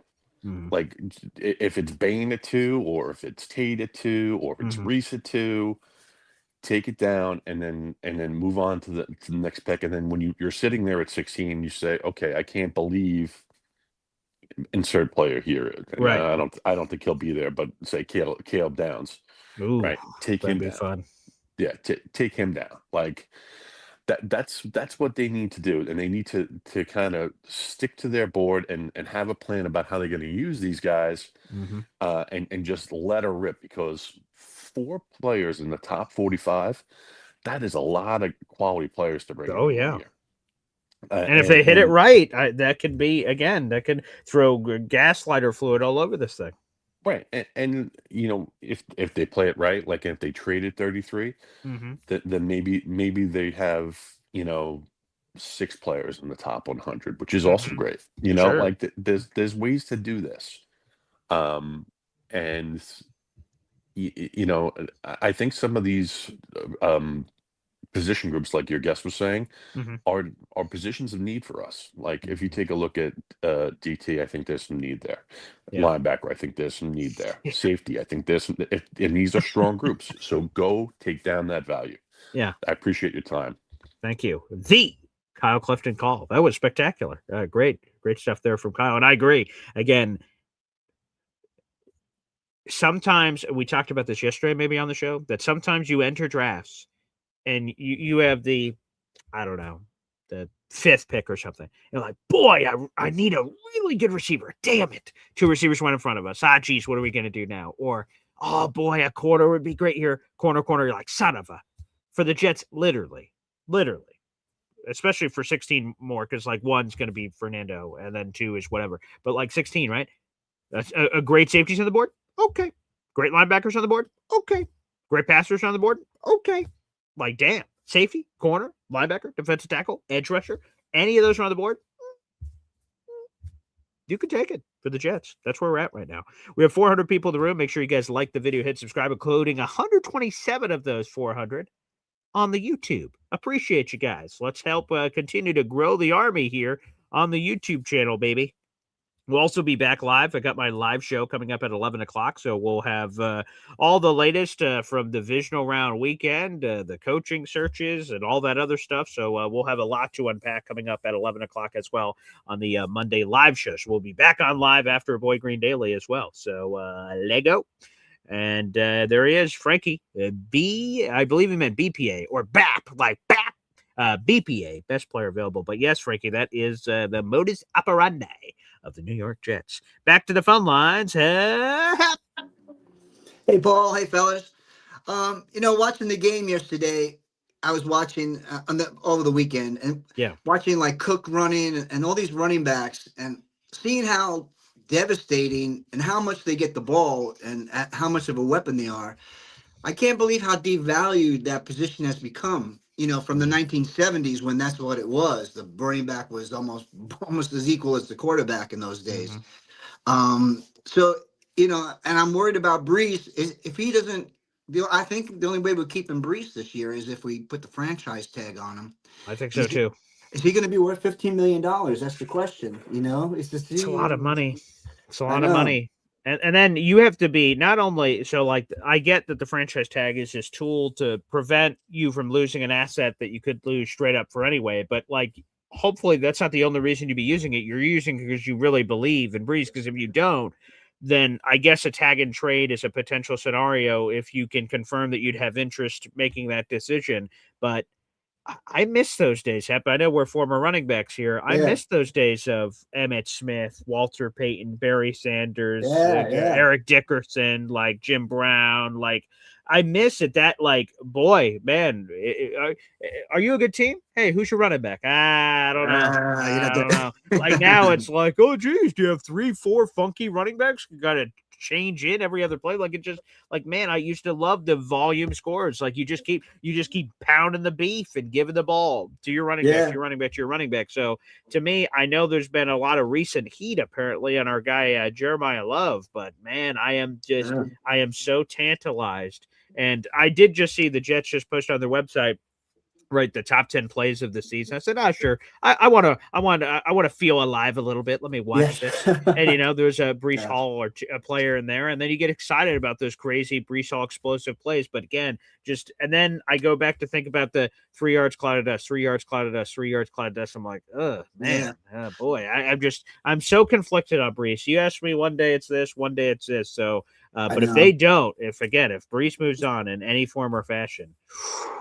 Then we have Allen coming off an injury, and then what are you sitting with? Isaiah Davis, that's it? Right. That's it. That's the room. Right. Like, how good do you feel about that? As that being the, especially because again, this is bad. I not to make fun of this guy. I love this guy. So Quincy Enunwa, Jets receiver forever. And he works for the Jets now as a studio analyst. And they did, for some reason, I stumbled into the Jets pregame show for Week 18. What was our final game? Patriots? Was it? No, Bills. It was Bills.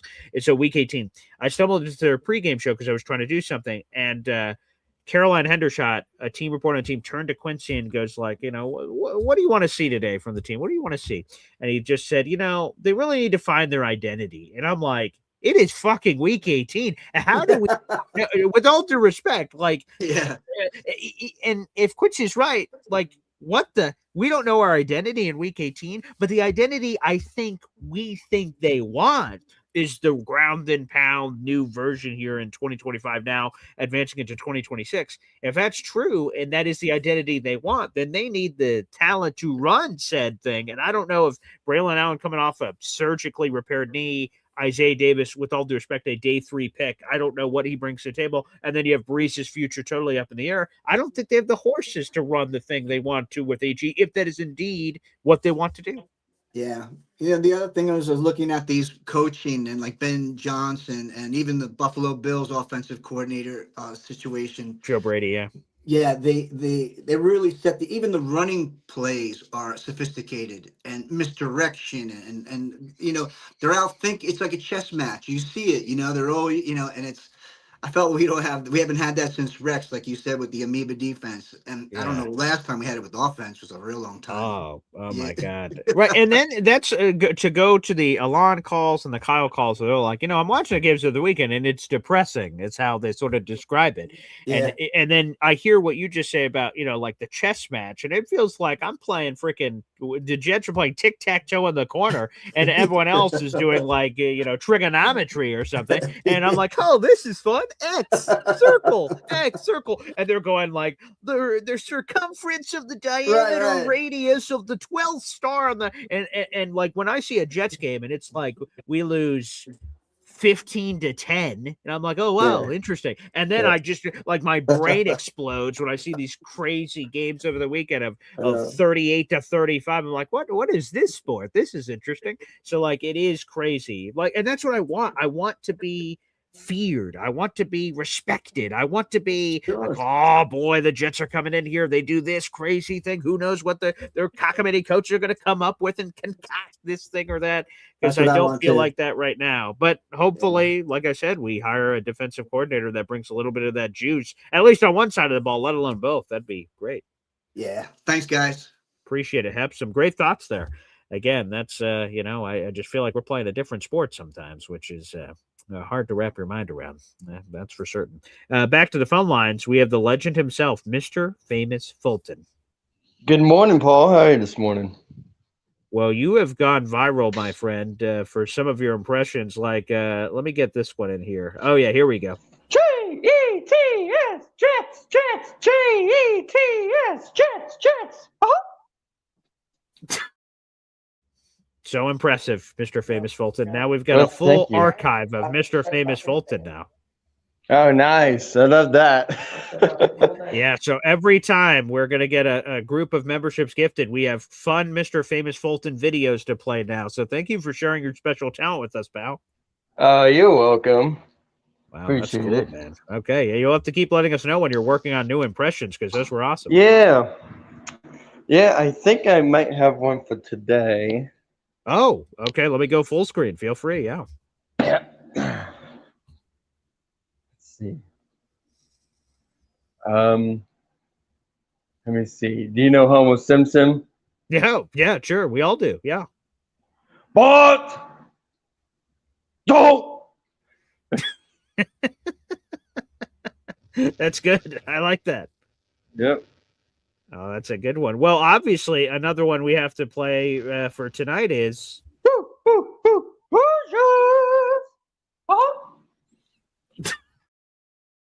We got the chip tonight. We got the chip tonight, Mr. Famous Fulton. Yep. So, what do you think the score might be for tonight, Paul? Yeah, sorry to our Miami fans in the audience, but I'm going with the Hoosiers. Yeah. Yeah, I'm going with Indiana. I think they're going to win this contest this evening. Let's call it 33-26. That'd be a good one. Yeah, that'd be fun for it to be a close game. So I know for you, you whether you win by 1 point or 1,000 points, but that would. But be today's awesome. the last day for Fendo Mendoza. Right? Yeah, this could be his last game. He's gonna be done, and he's gonna He's gonna play with his brother for his team. Yeah. And this is a big opportunity for him and the entire team to win this series since Hey, 19. real quick, who's that? Is that your grandpa there? Yep, it sure is. Okay, where you guys were at the Indiana football stadium? Mm-hmm. Yep. Oh, that's cool. That's a great picture, man. That's a great picture. Yes. Okay, great. Yeah, so you think Indiana's going to win tonight? Great. I hope they do for you. I hope they bring home a natty. Yep. Yeah, it should be a great time. So I'm looking forward to it. Well, good luck, Mr. Famous Fulton. Hopefully we have a celebration tomorrow for you on the show. Yep, sounds great. And Paul, yes, sir. I won't be on the show on Sunday. I've got a basketball tournament coming up. Cool. At 9 a.m. at Batesville, Indiana. So nice. Good luck. Yep. And then we have a second game at 12 o'clock. Okay. Well, good luck, man. I hope you friggin' kill it out there, buddy. We sure will. I'll let you know. All right. Thanks, Mr. Famous Fulton, joining us here on the program. Good stuff. I'll answer comments for a little bit. And then, like I said, we'll be back on live at 11 o'clock. For those just joining us, we have special start time every Monday. From this Monday moving forward for the next couple of months, it'll be at 7 a.m. Eastern time. So no, you didn't miss anything. If you did tune in at 7:30, you're like, geez, I missed the first 30 minutes. No worries. All the shows are on replay. And shout out to our audio-only listeners and also the folks over on Facebook and Twitter as well. Appreciate you guys. All right, let's answer some comments here. Yeah, Ant Jets 82, good advice. Hit it with the windmill, Mr. Fulton, or the tomahawk. That'd be a good one. Put back, all that would be good. Ant Jets 82, good stuff. That's a good suggestion. Make sure you guys like the video here on YouTube. Appreciate that. Let me see. Go through some of these comments here on the program. Wrong Verb says we already have Goofy as the coach. Oh. No, that's too bad. Yes, for people asking about our picks, we have picks 2, 16, 33, and 44. Those are our first 4 picks. 2 picks in the first round, 2 picks in the second round. No third round pick. Hassan Reddick, you bastard. So those are our picks. That's what we have in this draft. Ooh, we got a super chat, baby. Our boy Trackhawks ATL. Let's freaking go. Thank you. I hope you have a wonderful weekend, and thank you so much for sharing your talent here on the show. Yeah, you're welcome, Paul. We'll see you soon. Bye, y'all.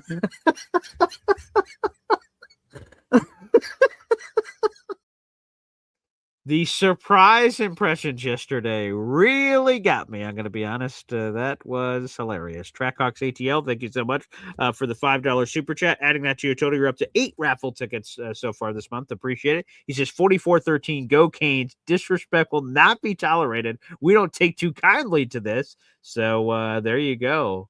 The U is the U back. Apparently Mario Cristobal does not like being asked that question. Or that brought up. He's like, no, we don't look in the past, we look in the future. He's talking about the future. I hope it's a great national championship game tonight.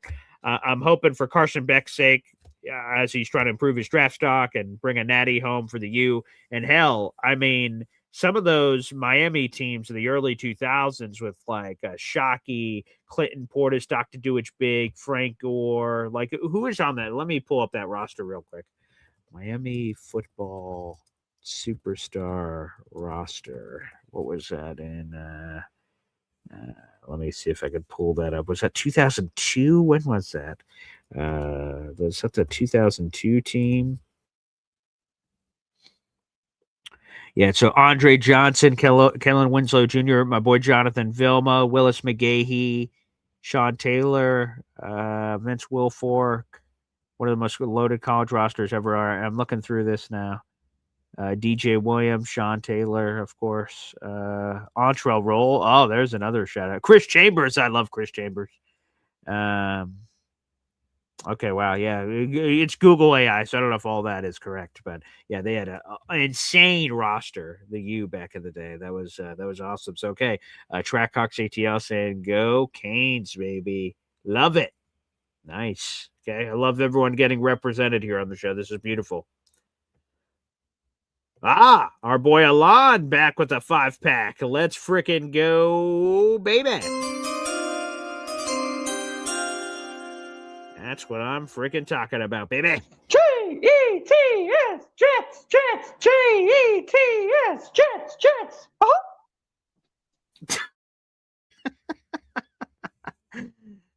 Beautiful. Let me see. Is this Alon's first contributions of the month? Let me double check my sheet here. I believe so. And I think so. Yes. Okay, there we go, Alon. Let's add that to your total for this month. You have 5 raffle tickets to our contest. Thank you very much, buddy. Here are the 5 new members to the Boy Green Coffee Club. Let's read. All right. Let's see. Here we go. We got BYT_E9, Byte E9, I think. Let's see. We got Boozer3240. We got Joshua, Bob Cephas, Mr. McMoney. Okay, folks, welcome back to the Boy Green Coffee Club, baby. Appreciate you. Thank you. Keep those memberships flowing. Stuff the ballots. Nangi Boko says Antro was on that team. I thought so. Yeah, I'm going to have to pull it up. I think it was like 2001, 2002. They had a really nasty roster. There you go. From Jets Worldwide, happy Martin Luther King Jr. Day to all. For all that celebrate. There you go. Nagi Boga says, I loved Antro Roll. He was awesome. I loved him as a player. Yeah, Antro was awesome. Yeah, there was even more players, I'm sure, on that roster I'm not thinking of, but oh, yeah, that team was sick. Ed Reed and so Alon says was on that team. There you go. I knew there was more. There's more. I couldn't find the roster quick enough, but yeah, that roster was sick. Ooh, that's a cool fun. Alon says Mario Cristobal and Mendoza's dad were on the same offensive line in high school. Wow, that's insane. That's crazy. And what a miss for Miami to not bring in Fernando Mendoza, who was like 5 seconds from the campus. That's brutal. That is brutal.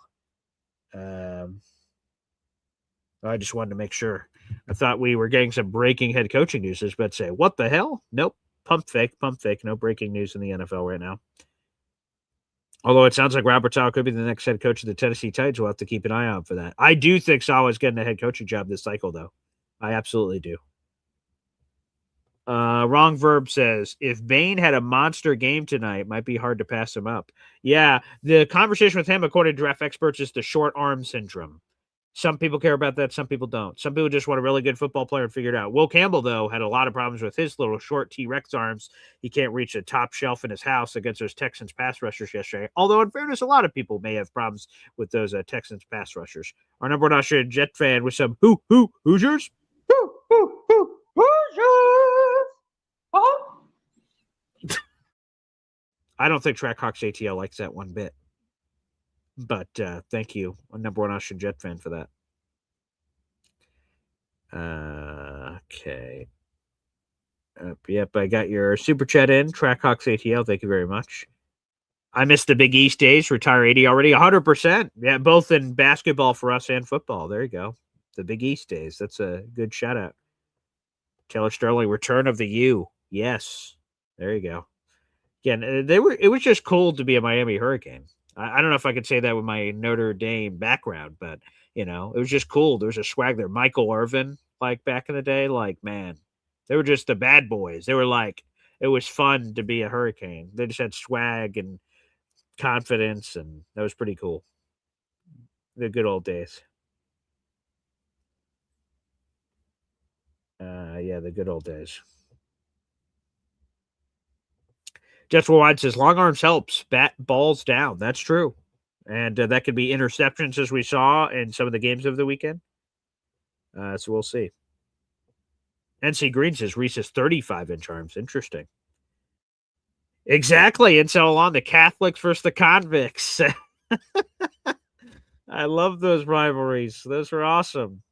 Great games. Great games. Oh, yeah. The Catholics and the convicts. That's hilarious.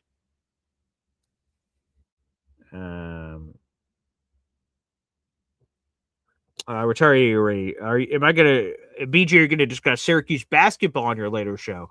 I don't believe so. We do have it every week with our Syracuse basketball guru, Neil Adler from InsideTheLighthouse.com. So for any of our local people that like the college hoop scene, we do have. So real quick, which by the way, let me plug this too. Let me see what we're up to on our MC Show digital channel. We're on the precipice of giving away something pretty cool, guys. Let me see. Let me pull this up real quick, and I'll drop it in the chat. Yeah, so we are 5 subscribers away. People, if you want a chance to win something super cool, let me put this in the comment section real quick, all right? So I just dropped it. Did I just click the right thing? I think so. Okay. Here you go. If you're one of our next 5 subscribers to hit this channel, I just dropped the direct link. So all you have to do is click that and transport it. We're giving away the Anchorman bobblehead set from the movie. It's got Brian Fantana, Brick Tamlin, Champ Kind, Veronica Corningstone. If you're a fan of that movie, the only bobblehead we don't have apparently is Ron Burgundy. But yes, we've got those Anchorman bobbleheads that we're giving away. So if you're one of our first 475 subscribers to the MC Show digital channel, you have a chance to win them. Here it is. Here's the YouTube channel on your screen, but I also put it in the YouTube comment section. If you're one of our first 475 subscribers, you have a chance to win the Anchorman bobblehead set, which again, it has Brian Fantana, some Sex Panther, Brick Tamlin, the weather guy, Champ Kind, Whammy, our sports guy, of course, Veronica Corningstone, aka Tits McGee. No Ron Burgundy. So it's a cool full bobblehead set. And we're going to ship it to you for free. So it's all in the bubble wrappers too, and we'll take care of you. So again, if you're one of the next 5 people to subscribe, so we have 500 people in the room. So good luck, everybody, to whoever joins in first. If you're one of our next 5 subscribers to the MC Show digital channel, you will be in the running to win that Anchorman bobblehead set. We'll get that live. If we hit that number before the show, we will hit that live at our 11 o'clock show in a couple hours. So folks, feel free to jump in. We're trying to get to 500 subscribers. We're at 470 right now. I'll hit the refresh button to see if new people are joining in. But we are 30 subscribers away from reaching the first level of monetization. So folks, if you want to help us get there, we have a lot of big stuff planned. So again, youtube.com/@MC Show Digital. We talk Jets, we talk draft, we talk Survivor. Survivor 50 is coming up next month, almost a month away, which is kind of crazy. So we've got a ton of stuff coming. So make sure you guys check out that channel. Again, it's right there on your screen. That is @MC Show Digital. And again, if you're one of the next 5 people to subscribe to that channel, you're in the running for our Anchorman bobblehead set, which will be pretty cool. I'm a huge Anchorman fan. I wish I had place to put it. I'd try to win it myself, but I don't have anywhere to really put it. So unfortunately not. And my fiance would probably yell at me, I guess. But yes, pretty cool. So yes, no matter what you're looking for, though, it's there. We've got Jets playlist and Survivor playlist and all this other stuff. As Brian Farrell says, make sure you guys hit the like button, you bastards. Come on now. Where are we at? Let me check the like situation real quick. Let me see where we're at here on the program. Okay, we are at 69 likes. So come on, people. We've got 150 people in the room, for God's sakes. Whose leg do I have to hump to get a like around here? I mean, good Lord. Come on now. Anywho, make sure you guys show your love. And again, jump in on that MC Show Digital giveaway, baby. All right, let's head back to the phone lines here on the program. Appreciate all the interaction so far. Easy's here on the program. Easy. Oh, nice flannel. Hey. Thank you. Yeah. Yeah, I'm having a really shitty day. I got up extra early to get out to Southern Pines so that I could get a jump on it. There's 3 full dumpsters out there. I had to bring 2 of them back and leave 1 empty there. And the local landfill is closed because it's Martin Luther King Day. So, right. So that's not going to happen today. That sucks. Sorry, man. So I have the one of the full ones that was outside the gate on the truck, and I'm heading back towards Raleigh so I can go to one of the private companies, which they're open today. Oh, okay. So it's going to be a long day, long ass day. But other than that, it's a longer ass day for the Houston Texans. I can tell you that. Oof. Yikes. Holy shit. What a bad performance. Now what do you do? Because they have to exercise his 5th-year option this offseason. I think He just had a bad game. I think he just got a little overwhelmed. I mean, and then of course he was in quicksand. Once it started, he started forcing it, and then one bad thing went wrong, and then another, and then another. I don't think it's like as bad as it. I mean, CJ's a good quarterback. Yeah, he's a good quarterback. He just had like an epically bad day. And it wasn't just him. I mean, guys were dropping the ball and fumbling and shit. And it was just, hey, the Patriots had fumbleia too. It wasn't like it's just the ball. And Houston's defense did a lot of good trying to keep the ball out of the end zone on all those mishaps. But Stroud, I mean, he had 3 interceptions in a row. I mean, I thought I was watching the Jets, so I felt at home. Like Richard Todd in the AFC Championship game, and AJ Dewey making all them picks. The only thing missing was the slop, but it was snowing, so that made up for it. Yeah, there you go. But I love snow games, man. That's like real American football right there. And then I watched the evening game, and I was like, wow. Well, that was I can't remember what was the Chicago game. Was that the evening game? Yes, it was a late game yesterday against Rams. Yep. Yeah, that was rough too. I mean, it started out good, but then it just got a little. I mean, the overtime. I mean, there was a bunch of crazy stuff happening in that game too. But towards the end of the game, the fourth quarter, I fell asleep like 4 times. Oh wow. So, I was tired. Yeah, that makes sense. You got a lot going on, easy. Yeah, I wish I had more going on, to tell you the truth, but hey. Anyway, I saw the title of your thing. So what was this epically good mock draft? Well, because I came in a little late. Yeah, sure. It's a good point because I have to make the headline before I see what the hell Drew is going to do. So I'll let you judge it here, Easy, if you think this was good. So here is his mock. He took Arvell Reese, the Ohio State defender, 2nd overall. He took Texas A&M wide receiver. Reese is what? Is he the inside lineman or the outside edge rusher? He plays a little bit of both. He plays edge rusher, Mike linebacker. He can play all over the place. So it'll sort of depend on who drafts him, where they want to put him. He had the same 2 picks as our people last week, the draft professors, who they also took Texas A&M wide receiver Casey Concepcion, the 16th overall pick. But he went different in the 2nd round with a double dip of defense. Big Citrus. He's a big fat guy from Iowa State that plays on the interior defensive line. And then A.J. Halsey, the safety out of LSU. So, 3 defense, 1 offense. Domingo Orange? Is that the guy you called Citrus? Yeah, his nickname is Big Citrus because he's a big fat guy. I love the nickname. So we went from sauce to citrus. That's right. Exactly. Exactamundo. That's right. So let's see. They went linebacker, wide receiver, defensive lineman, and safety. That's correct. Yep. That's about right. The only difference is I probably would have traded back one of those 2nd round picks to get a 2nd round pick to get a quarterback, because we still have to draft a quarterback and hope that, it's about damn time we had a little magic happen, right? Yeah, for sure. Yeah, he wanted us to look at 33 to see if Ty Simpson was there. We just missed him by a couple of picks. Sure, he could have been the answer at 33 potentially. Yeah, it's still too soon. Yeah, that's probably still true. Too soon. Yeah, we'll see.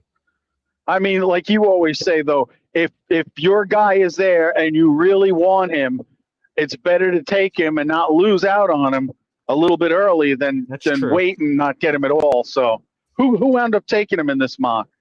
It was the Rams. They took Ty Simpson at the back end of round 1. Huh. That's interesting. It's a good spot. Yeah, they're looking to groom him. Yeah. Yeah. Man, remember a couple of years ago when I kept saying throw the book at Matthew and get him here? Oh, my God. He's so good. He is still so good. I think he's better now than he ever was. We should have listened to you. Hey, what am I? I'm just, a truck driver / painter. I'm not a NFL scout, so. You are Art Vandelay, NFL scout of the people. Well, here's the thing. I think at this point, since nothing else has seemed to work for our management staff, maybe crowdsourcing is the way they should go. Put together like 7,000 minds and go with a consensus, because their fucking way ain't working. That's true. We seem to know who they should have gotten it. We seem to all know what we wanted done and how we wanted it done, and they don't listen to us, and then everything else works out for the other teams. I mean, look at all these one-and-done coaches replaced that are now in the playoffs and like deep in the playoffs. It's just crazy. I just think all we did was we pushed our success a year back, because if Aaron Rodgers isn't successful this year, they're going to fire his ass anyway. So that was one of the reasons I wanted to just cut Dayton. I think it's a lot easier to get a good head coach when he's going to have 2 years of draft picks and 2 years of cap space. Now we're wasting it, and there's going to be only 1 year of picks and cap space. Well, hopefully they take advantage of it. Well, we are talking about the Jets. But this is true. But and here's the other thing, though. All right. I mean, the Raiders have a history of doing some dumbass shit too. That's true. So who's to say we're not going to still wind up with you can go put your music on. You're asking for it. Here we go.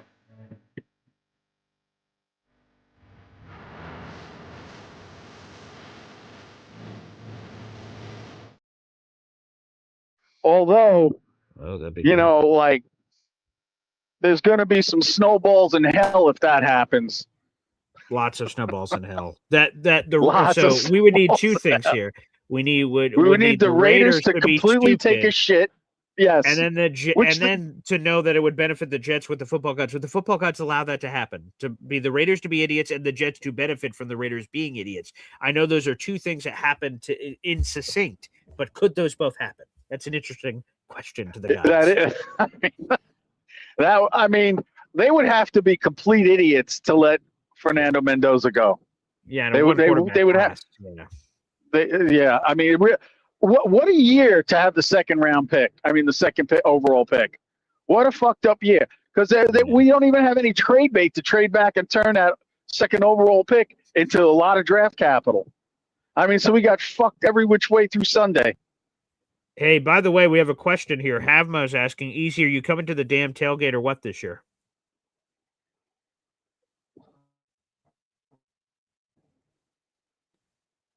I'm going to give a definite maybe. Easy? Oh, did we? Oh, nope. Easy, we lost you for a second. All I heard is I asked you this question. I said I'm giving you a definite maybe. Okay, a definite maybe. What's that on a percentage scale? A definite maybe.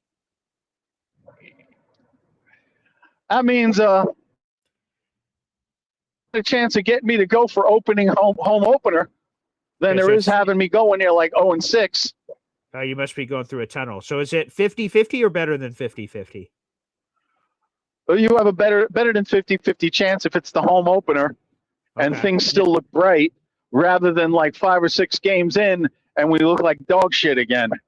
Because I'm not traveling 500, 600 miles for dog shit. Just not doing it. Fair enough. There's your answer, Havmo, to that question from our guy, Easy. I hope your day gets much better, my friend. Okay, so the only problem is, well, I mean, it's not a problem. Easy could probably flip the ticket, but we won't know, of course, how the Jets' record is. I mean, obviously, if it's the first game, we know they'll be undefeated. I mean, that's true. But I'm shooting for, and this will probably be moving forward. I mean, we did it this year too, but my plan at this point, obviously I have no insight into what the Jet schedule is going to be. We picked week 5 last year, and that just sort of felt a good point, somewhere in September or early October, for record, weather, all that kind of stuff. That's sort of what I'll always be shooting for. Again, it depends on opponents and locations, and there's the times of games. There's a variety of factors, but for a 2026 tailgate, we're shooting somewhere in that first 6-7 weeks of the season. Could be week 1. Obviously, that's within the range, but it sort of depends. So we'll see. But of course, if we pick like week 5 or 6, like we have to collect the money and do all that stuff well ahead of however the Jets perform. So we have to make that decision months ahead of time, as it were. But we'll see. We'll keep you guys posted. Again, I have no idea yet. The Jets have only reached out to me. I confirmed I put a deposit down. So we're in to do it. Just what game? That's up in the air. We'll have to see. It would be cool to meet Easy in person, though. That'd be a cool experience. It has, and I know there's going to be more that are making the trip for the first time. So that will be pretty awesome to do that. All right, folks. Well, first off, I want to thank everybody. Austrian Jet Fan, your memberships. Trackhawks ATO, your super chat. Alon, your memberships coming through. And I have a couple other questions I want to answer real quick. Jets Worldwide, all employees of the MC Show digital brand are not eligible for raffles and prizes. Damn it. I would have loved that. That's probably true. That makes the most sense.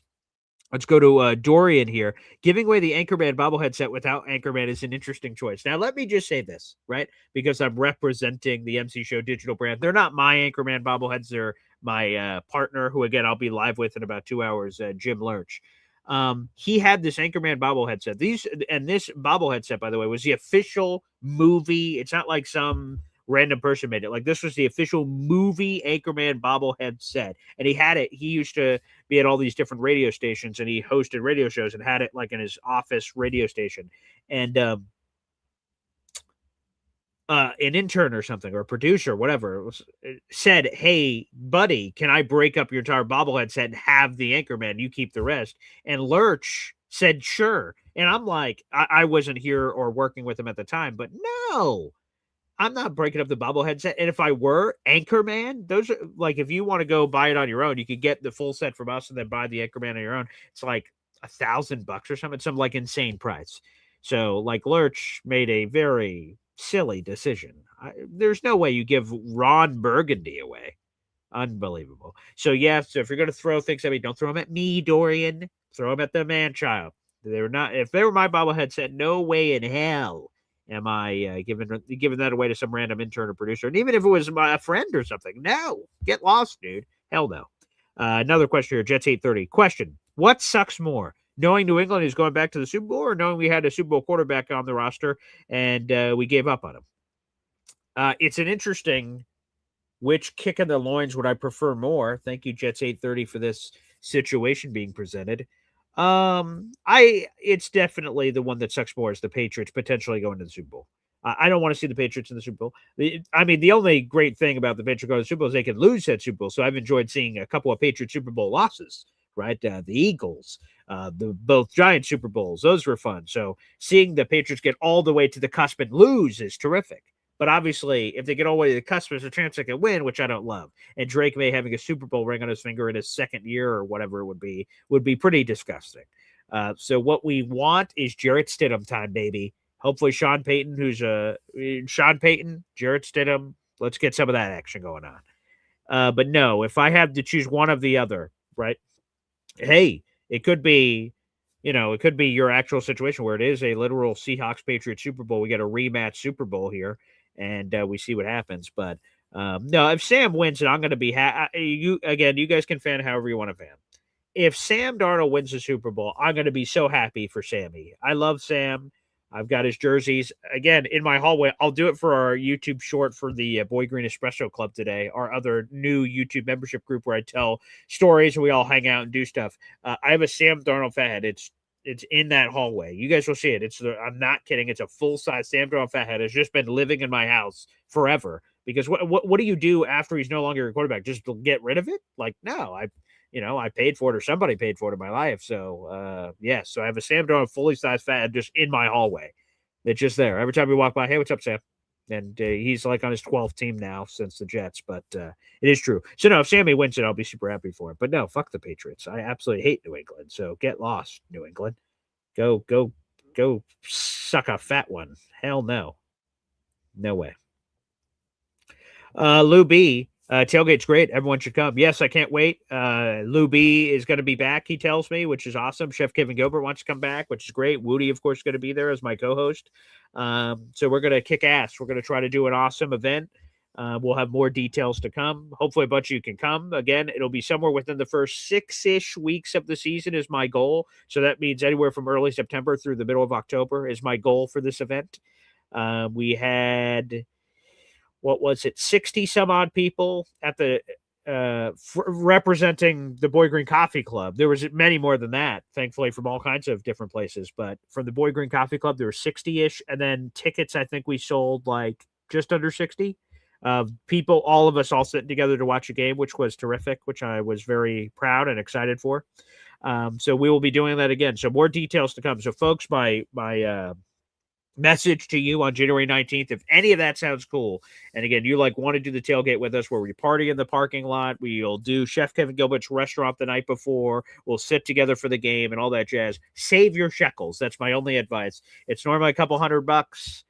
This past year was like $300, I think, for everything. And we'll check prices. It depends where we're sitting too. That affects price and things of that nature. So I'll keep you guys posted with all the details that I have. But my advice to you is make sure you have it, because I think, unlike last year where we had a couple of tickets still left throughout the entire process, I think this year's going to shut down a lot quicker. So make sure as soon as I have the announcement, again, if you remember the Boy Green Coffee Club, you'll get Discord announcements. As soon as that's ready, have your money and shekels ready to lock in your spot, because I'd hate for you guys to be left out. So it's going to be even bigger and better than last year.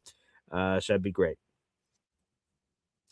And Indy, of course, as Havmo says, we can't do the tailgate without Anchor Indy. Indy's got to be there 100%. I love Indy, our boy Uncle Indy. He is the leader of the Boy Green Coffee Club. He's the leader of our group. He's the best in the business. I'd love nothing more than to have him in there. Frankie says, Sam, I have a signed jersey. Love Sam. Behind this, no one could ever see because my books are in front of here. I'll hide your comment here for a second, Frankie. That'll be another story I'll have to tell. Behind these two books is an autographed Sam Darnold hat from the draft, and that's a super cool story. It's the first thing he got when he got drafted by the Jets. He walked off stage and he signed a hat, and this hat was the first thing he signed as a member of the Jets. I have it in my house. I won it in an NFL contest. So that's a story. I'll have to get into all the details and all that, but that is behind those books. So yes, I love it. What am I going to do? Get rid of that? So it's a super cool piece of history. So it's good. Retire 80 already says it's so not fair that the Patriots are this good again this soon. Bills fans are pissed. This was their division indefinitely this time last year. Yeah, a couple of things here. So first off, right, pull out your violins for the sad Patriots fans that had to undergo that multi-year rebuild of sadness, that they had to earn their way back up to the top. So that's disgusting. Patriot fans are so friggin' spoiled. Screw them. But if you're a Buffalo Bills fan, you should be really sick in the gut that the Patriots died. You rose with a reigning MVP at quarterback, and you couldn't do shit. You didn't get to a single Super Bowl. You didn't win a Super Bowl. If I'm a Buffalo Bills fan, I feel like shit right now that you missed your window, your chance to win Super Bowls while the Patriots were down, win divisions, have easy path to the playoffs for 5 years, just home playoff game, ideal situations, and you didn't do dick. Oh, if I'm a Bills fan, yikes for me. Screw Buffalo, but for Bills fans, that is tough. That's tough. That's a tough cookie. Tough cookie. Yeah, that's for sure. Sucks to suck. Yeah, Frankie says, wow, great story, BG. Yeah, there's more to the story. I'll share it on, we'll do it for the Boy Green Espresso Club. We'll do a video about it. But yeah, I've got some cool, I'm lucky as hell. I got some sweet ass stuff in my house of stories that I'll tell for the show that we'll do for sure. They're super cool. Yeah, didn't even get to the dance, Taylor Sterling. Unbelievable for Buffalo. That sucks to suck. And then in the year with no Mahomes, no Burrow, no Lamar, and you don't even get past the divisional round. Oh, yikes. Yes, says Jets 830 says, hit the like button, you damn early birds. That's true. We've been on for nearly 2 hours here. That's where we're going to wrap up because I got to go check on my daughter. But yes, absolutely. Snowball says, I might be playing the triangle or tambourine next to Hep at the tailgate. That'd be cool. Let's get some more instruments involved. Yes. At Jets Worldwide, wide. That'd be terrific. Let's see if we can do that. Yes. Well, excellent. Again, I want to thank everybody for joining us again. I'll be live back in 2 hours here, live on this channel on the MC Show digital channel. Let me see. Do one quick check ski. of something. Okay. Yeah. So we will be back in about 2 hours here for the MC Show digital channel. We're about to post all the draft results from Drew Beatty, so you guys can yell at Drew on Twitter, Instagram, Facebook, YouTube, anywhere that you want to continue this conversation. We'll be doing it. That's great. I see one more question slipping in here. Jets 830 BG, what are you watching for in tonight's game? Of course, prospects, obviously. We've got, I'll have to pull up the big board and cross-reference it, but obviously we have Carson Beck for Miami. Good quarterbacks playing well. They're going to be in the draft is good for business. So Carson Beck, Indiana's got a couple of receivers that are worth mentioning, Sarad and a couple others. Becker. I'm trying to think of everyone off the top of my head. But yeah, so draft prospects. 100%. Those are guys I'm watching tonight. And then, of course, just the game, a good college football game, our last college football game of the year. So that's all part of the conversation too. So yes, good question, Jets 830. Thanks everyone for joining us here on the program. Again, we'll be live back in 2 hours, the MC Show digital channel. We'll talk NFL divisional weekend. We'll look ahead to the conference championship games. We'll talk about the latest in the coaching search and so much more. And again, free giveaways coming up on the channel. Make sure you guys jump on the train, baby. That's it. YouTube.com/@MC-Show-Digital. Make sure you guys like the video on the way out. God bless. Appreciate you. And we'll be back next time. Take care.